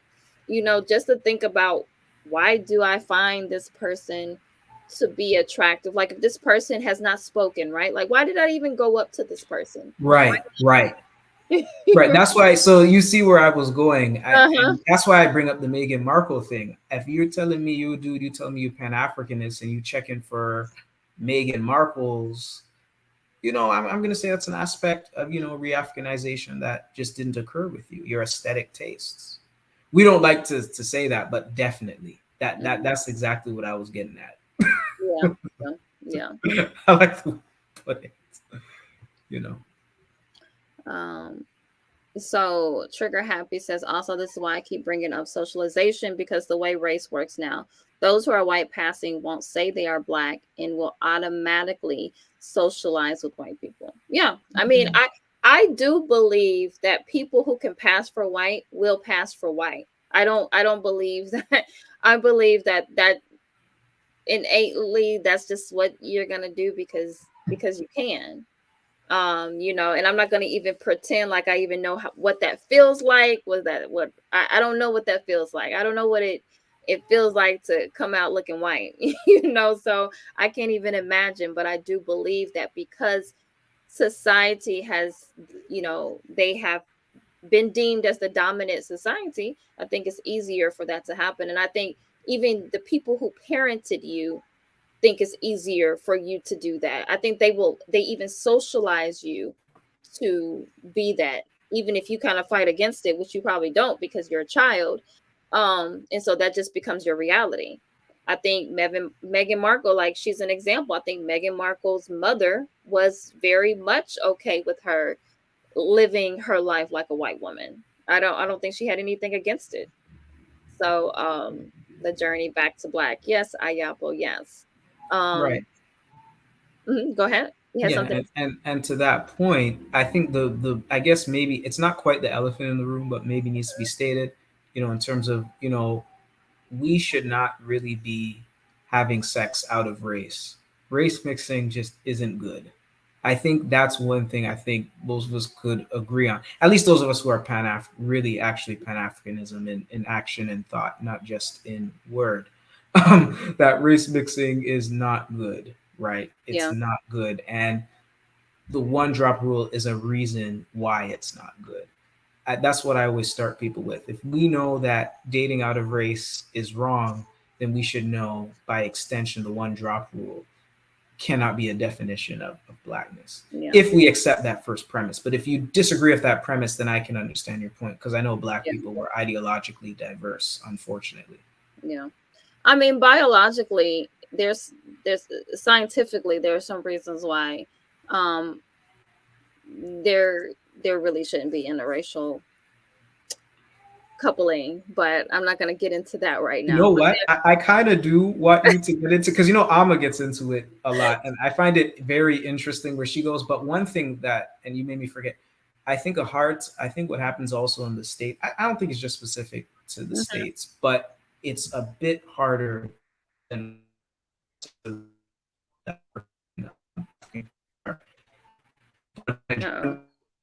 breaking up from other groups of people, like in the sense of a species. Like for example, like the way I say, like a leopard and a cheetah are different. It's the same thing with white people and Black people and Asian people. But I think that's very hard because of our indoctrination and many systematic things around that for us to come to terms with. That's why I don't even like using the term human being. Like, oh, I want to be human. No. There's African, there's European, and whatever other groups. But there's no human, because I mean, there's no human lactation, right? Yeah. So you get what I'm saying? So I think understand that we're biologically different people. I think that's something, you know, and I think academic brainwashing is a culprit in that. Yeah. So Ayapo says, what happens when we tell our children to only be with other African people? How can the biracial get with an African person? Just a question. Seems like a catch-22 at this point. Well, I think there's some African people who will get with biracial people. I'm saying that it's two separate sects, right? Like you have us over here who are like going to teach our children to be with African people, right? And then you have the other people who are biracial who want to be with African people. Like they're kind of like, well, it's not my fault, right? And I want at least the next generation to be fully Black, right? Or my grandchildren or whomever, whatever. So I do think that it's up to them. It's not up to us. It's not up to us to re-Africanize them. It's up to themselves to re-Africanize them. I want us to be very clear on that. It is not up to us as Black people to always be trying to, you know, it's a term that I heard earlier today. I think it was Baba Baruti said it. Goodness, I can't remember what it was, but it's kind of it's always us, right? It's always us trying to do the work. Like we're trying to be validated by white people. We're trying to be validated by biracial people. We're trying to be like we're constantly trying to be validated. So like I'm saying that it's not up to us. It's up to them to re-Africanize themselves. Just like it's up to us to continue that. So, you know, for me, it's not a catch-22 because it's not my duty to do that. So the journey is yes. Well, could I comment on that? Yeah, go ahead. Because I absolutely, well, one, I agree with you. The only caveat I would add is that I think if you do fall in a situation, you know, where we're interested in a person who's biracial, you have to see if their values align with your values. And one, they should at least at minimal look like a Black person. Like their African features should be more dominant. Let me put that. Like something they should look, if they're white passing, that means you have aesthetic Afrophobia. Let me put it that way. That's what I would say. But we should not focus on organizing around exceptional circumstances. I think we meet exceptional circumstances as they come. But to Maat's point, we should be focused on Black people having Black relationships, because only a Black man and a Black woman can create Black children. Yeah. KC said 2 of my 5 biracial half siblings have serious mental issues behind being biracial. Yeah, that's a common theme. American society socialized our children to desire biracial and white. This is a fact. Yep, and it's continuing. It's continuing. We'll change the discussion. Oh, I didn't see that. That would be interesting to add to the conversation. So Casey said women in Europe are openly declaring that they want mixed babies. There's a video here on YouTube of white billionaires requesting Black women to give their eggs. Very, very interesting. But yes, that's a thing as well. On both sides. You have a lot of Black women wanting biracial children, Black men wanting biracial children. It's amazing how people will deny what's right in front of our eyes. That Black person also has split allegiances to me. I think you're saying like Black people have split allegiances, like they have divided loyalties. Yes, that's a thing as well. Because we have to understand, just like I talked about the menticide, that we seek, because of that, we seek to be Europeans. So that's why even within Pan-Africanism, even within people who are nation building, they still have this desire that we have to, like, that's why I say self-awareness is very important, because there's still a desire in some of us to seek to be like the white people, to be like the Europeans. So yeah, you're going to see that. I mean, there were Black people, there were Black black on black people who actually divided us as well. You know, that's historical as well. It wasn't just the quote unquote mulattoes. There were some black people who did that as well. Um, so Jabril said, what we usually don't dive into is this biracial individual is the product of, what does that say? What does that say? Oh, cool. I didn't see the animal there. And on and an enemy. Wouldn't the creation of that be inherently anti-African and anti-African liberation? Systematically speaking, yes, there can be exceptions to things, but again, I don't base things off exceptions. Like, hey, there are some people that have an extra finger, but we don't teach people in school that you have 6 or 7 fingers on each hand. You say that we have 10 fingers. It's one of those type of things. So I would agree with him on a systematic level that, a confused African or a Afro-Saxon, creates a biracial individual. So you can't expect them to be for Black people, generally speaking. Yeah.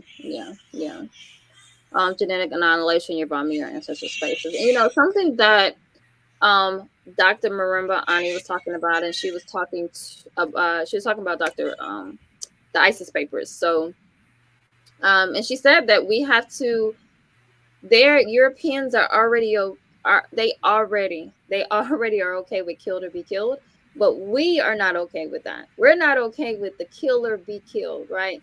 And you can see that's how we operate, that's how we move, that's how we navigate these conversations, that's how we talk about some of us are still talking about like integrating into white society. We don't believe in separation. We are a lot of us are like just many Pan-African assimilationists. I'm just being honest, just being real. Like, we don't believe in that actual separation, and we don't believe. And she said that we have to what did Dr. Francis Cress Welsing say? We have to admit our fear, right? We have to admit our fear, but also we have to get comfortable with the idea of kill or be killed, and that is what is happening. It's like a comfortability. Is that a word? It's a comfort that we have with seeing people get in interracial relationships, even though if you really logically think about it, it is your genocide, right? Like, it's a form of genocide, it's a form of genetic annihilation. But we're comfortable with it because of what Brother Talawa talked about, with the whole idea of you actually want to be close proximity to that. Because not only are you wanting to be proximity to it, you're wanting to turn into it, because you do know that if you procreate with whiteness, then your offspring is going to be closer proximity to whiteness. And then if they procreate with whiteness, then you are annihilating yourself. And I think white people on a genetic, or I don't know, like on a certain level, they understand that. And I have like this whole theory and everything, and I'll say it really quickly. But just the fact that they don't care about Black people dying, right? Like, even the ones who consider themselves to be good, they're like, oh, we gotta wait, right? Like, we have to wait. What is it? Wait to see what comes out or whatever when somebody gets killed. That's a part of it too. They understand that on a maybe it's on a subconscious level, the whole idea of kill or be killed. But we have not accepted that yet, right? Because we are different. We're different than them. But I think there's something we're going to have to eventually accept, or we're just going to continue to, cease to be. All right, I'm going to start wrapping up. Let's see. Thank you. Peace to you, Zion. But one thing I do want to say as you're wrapping up, I like that the questions in the chat were not like polemical. Like I may have disagreed with some people, agreed with others, but I felt they were constructive things and not, reactionary things. Yeah. I think that's good to acknowledge, because that's the first time I've seen or been involved in a conversation about this where people weren't reactive to what was being said. It was kind of like, there's exchanges of views. So that's good. Yeah, I agree with that. That there were some people who I think there was kind of like, okay, well, what about this? Because I do think that it's we have it's an amalgamation of a lot of different things over time. So it's hard for some of us to sit on one side, like one side of the fence, because most people probably have some people in their family who are biracial or who are in an interracial marriage or whatever that may be, but we have to get comfortable with what the revolution entails, what that looks like. I mean, there's even I'm gonna say this because there's even like someone I know who is adopted, and you can tell he's fully Black, but he has two white parents. That's even something that you have to understand where his mind is at when it comes to that. That's like a person being white, because he's growing up with two white parents. And maybe they are trying to put him into things that are culturally acceptable, but at the same time it's just like, you have two white parents, so you understand where that person's mindset is most likely going to be.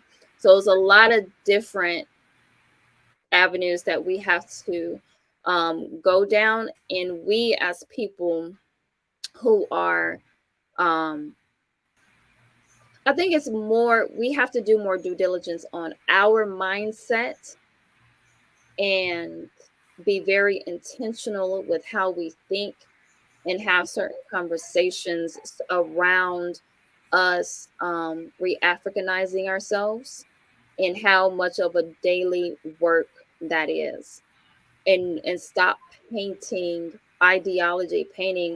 white people's ideology in blackface, or painting the way that white people like just let move, and we're just painting it in blackface. We have to be very intentional with our values, right? Like our values need to be lining up with how we approach this, how we approach revolution. And so with that, gotta leave some folks behind. Yeah. Yep. There's the radical part. I was waiting for you to say it. I'm like, I know what you're gonna say. Yeah. But I think that, because I knew it was coming, because I'm like, I've been waiting for you to say that for a minute. Yeah.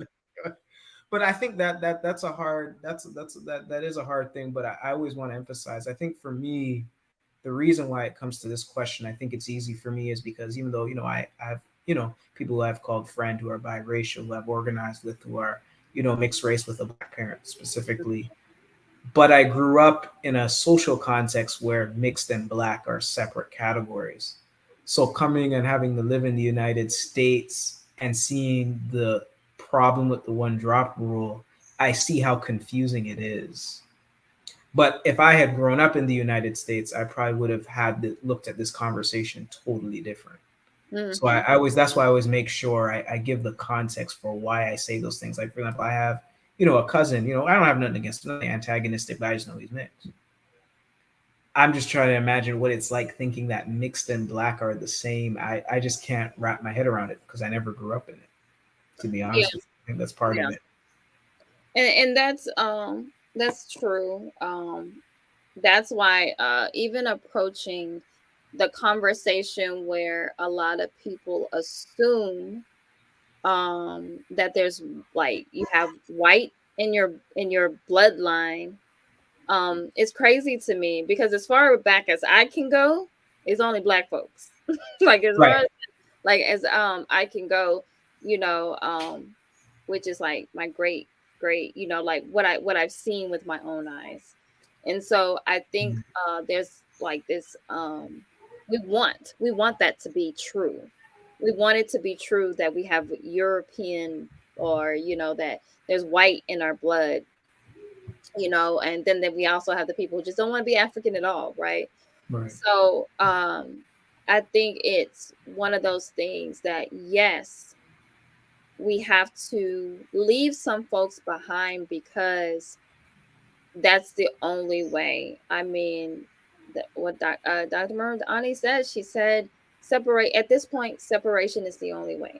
That's all it is.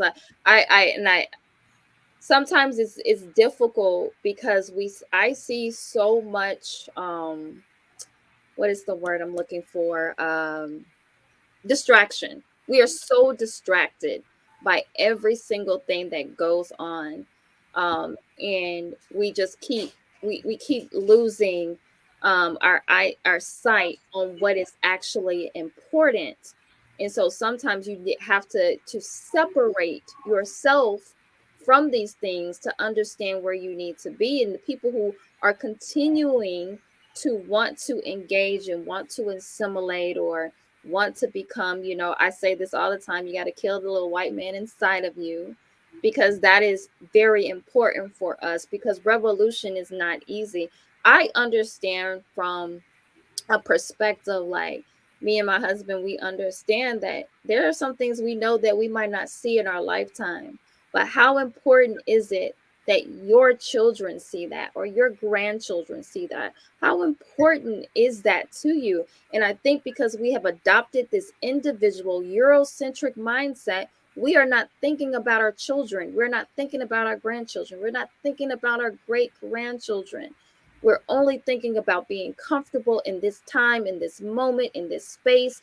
We want to have fame. We want to have fortune. We want to live in the biggest house. We want to have the nicest cars. But what are you leaving behind for your children? And that includes nature. That includes this planet. That includes, like, do you want your children to live in this apocalyptic world?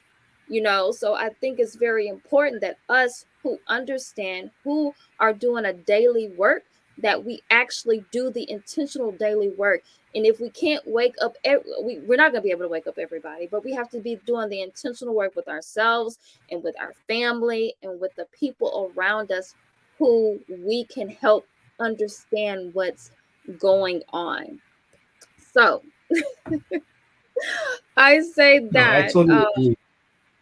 I Yeah. appreciate that you emphasize the intergenerational dynamic, because one of the patterns I see with bedroom colonialism and mulattoification is the lack of long-term thinking, of intergenerational thinking. That's why we build communities and have, you know, communal reinforcement called institutions, right? So it's on us to build the institutions to strengthen ourselves, not to proselytize to people who are either halfway there or not really interested. So I totally agree. And I think what you said about the intergenerational part is key, because you're not going to solve a problem that's been afflicting us, or at least in this phase of it, for 600 years in 40. That just doesn't make sense. And sometimes I think we think that way, like in a flash in the pan type of thing, but it's going to require a lot of institutional thinking, like even, you know, raising a child that doesn't have to fix their name to an African name, but that's already born with an African name, right? That's born knowing, you know, that we are African, as opposed to, you know, not having been victim of certain Eurasian institutions. Like, you know, this as a homeschooling parent. So, you know, it's a process. I think that process part is important, what you're saying. Yeah. Yeah. I'm gonna answer this last question from Wisdom Bars. He said, "What happens if you got a biracial who's only been with Black people?" Okay, so a biracial has only been with Black people, and an African has only been with white people. Neither one would be nationalist. So, an African who's only been with white people, well, that kind of depends, because you can re-Africanize yourself, but most likely that person is not in their present state. No, there wouldn't be a nationalist. A biracial who's only been with Black people. I know people who consider themselves to be nationalists who are biracial.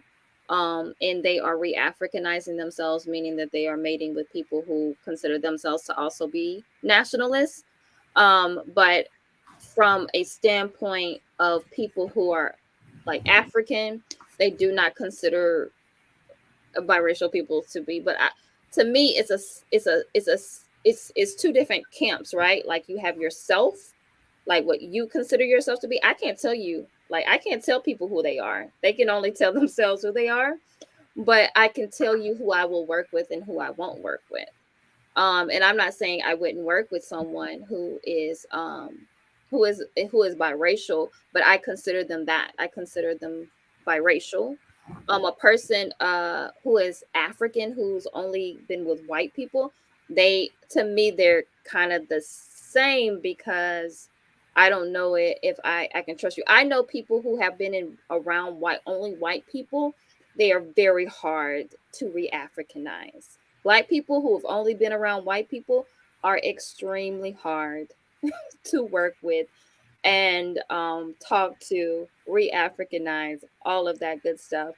I think within all of us, it takes a wake up call for that to happen. But I would say no, that person is not a national African person around white people is not a nationalist. I'm not saying that they cannot be one though, but that would take a whole lot of work, and it's to me it's almost impossible. But nothing's impossible, right? And so exceptions. What do you say, Brother Talwa? Are there exceptions to this rule? I try not to with this conversation focus on exceptions. Okay. I think as parents we should not focus on exceptions. We deal with them on an exceptional base. I mean, on an exceptional basis. That's my rule of thumb because then we get down a wormhole. But what I will say, a black person struggling with the Urugu virus, right, that we're all struggling with. The only difference between an African-centered or Afrocentric person is that we're systematically eliminating the white parasite in us. We're making the systematic effort. And the black person who isn't is not making that systematic effort. So there's that. So if it's that hard for people who are actually black, imagine a person who actually has a Yoruba parent. Mm-hmm.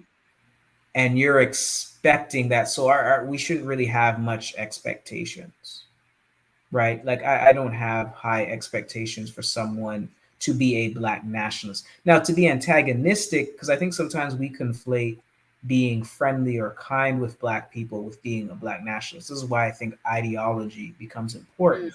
Because there are plenty of biracial people who identify as being black, socially, culturally, whatever.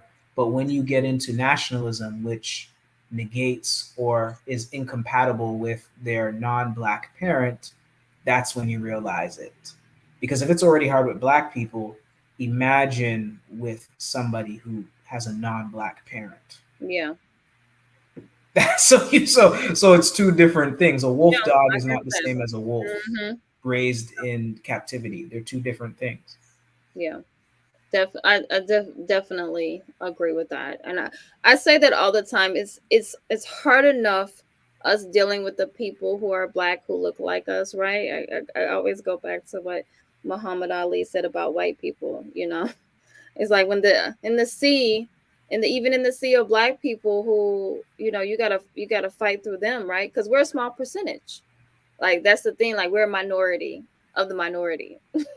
And so when you talk about like trying to navigate through black people who have European minds, it's really difficult to say, now I'm about to go over here and navigate through biracial people. Like that's really hard for us to do when it comes to people who, you know, you know, it just can be difficult to do.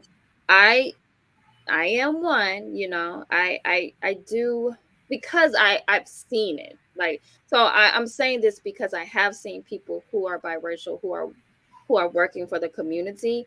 I'm not gonna be like, I'm about to throw you away because you biracial, but I do question I'm not gonna lie, because historically that just is what it is.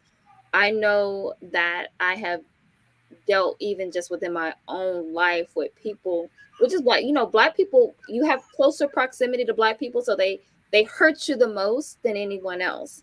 So there's kind of, for me, there's like a what is it called, like a chain of, I forgot what it is, but when you have, like, you got to question Black people, and then you got white people over here where you just don't trust them, like you don't really trust them at all, right? Because I was listening to someone the other day. They said, understand, if you are a white man, I already assume that you are a racist, right? I know, like, when I say certain things like that, when I say things like, I already assume, like, there's an innateness within you that is racist. Like, I've said that before, and people didn't like it, but that what I already assume about you. So if I have to question people that look like me, of course I'm going to question anybody, like, who goes along that spectrum, because that's just what it is. And historically, that is what happened. I have dealt with people in my own life, just my own life, people I'm connected to, related to, that I can't trust. So, I don't think it's hard for us to believe, or for us to understand, that we're not going to always trust people who have historically betrayed us. And I think that is just what we have to accept as a group. Understand that because of history, we cannot just be all open arms to everyone at this point. There's something, and if you I can't remember what it is, but it's what is it called? What is it? Episodic history. Episodic history, understanding how we learn from history, how we learn from the people who came before us.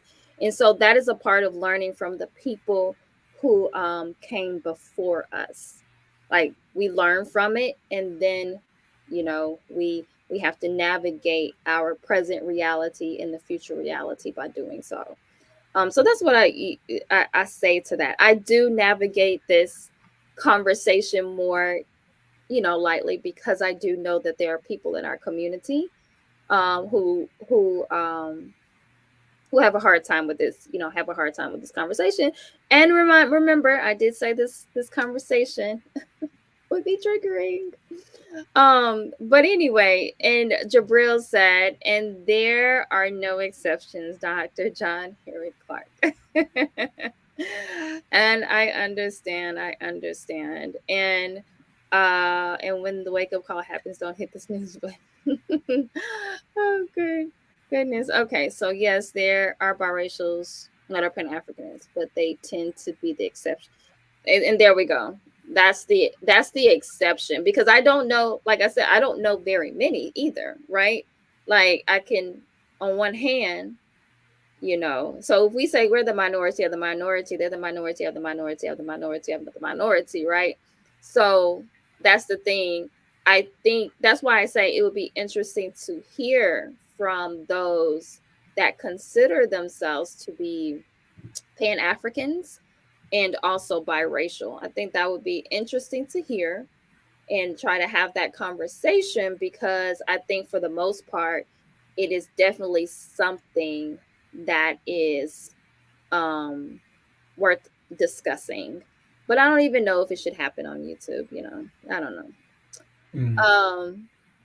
Yes, Professor Talawa is spitting. They're evil by nature. Yeah, nature. That's all it is. It's just science. It's just science. It's just biology. That's all it is. I'm waiting for you to get into your science view a little bit. I'm just, I know you didn't want to, but I'm just curious if you could just break it down a little bit. Well, the make what we're talking, it's very comparable to what you talk about, like with something that's that mixture, like being different species. So when their blood, so like, what happens when, because this can happen with two people who are Black, when their blood does not necessarily match well. And so what can happen is something like what's it called? Like jaundice or something like that can happen because the mother has a certain blood type and then the father has a different blood type. But what happens when it's a white person, and it happens more with Black women and white men, when that mixture happens, it can actually become deadly. So, but that's a whole different conversation. But that's what I'm talking about. Like it can actually be harmful for like it. I think I touched on it a little bit when I said, like, are Black women dying to divest? Because that's part of it as well. Because you have to understand that when you are a Black woman mixing with a white man, and there are some things, and I believe that is, I'm not going to say for sure, but I believe that is something that happened with Serena Williams. Yes, I was thinking of that. Sorry, I was thinking. No. Mm-hmm. I was thinking of that because, and you see it with non-people animals, right? Like when a lion and tiger, you get a liger. It may not be blood, but it comes out in another form. You see how a liger looks. They're not functional. In nature, right?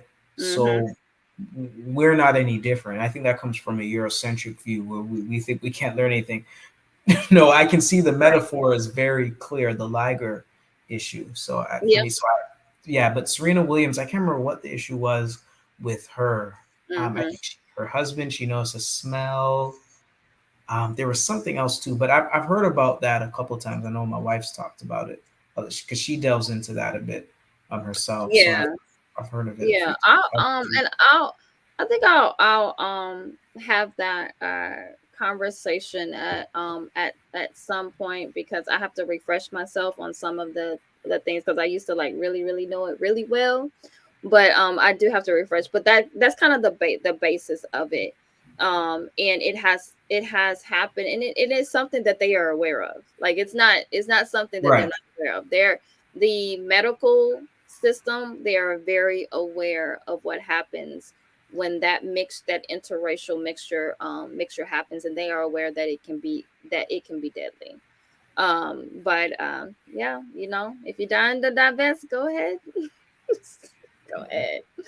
But yeah, Serena Williams has you're right, Zion has fallen victim to bedroom colonialism.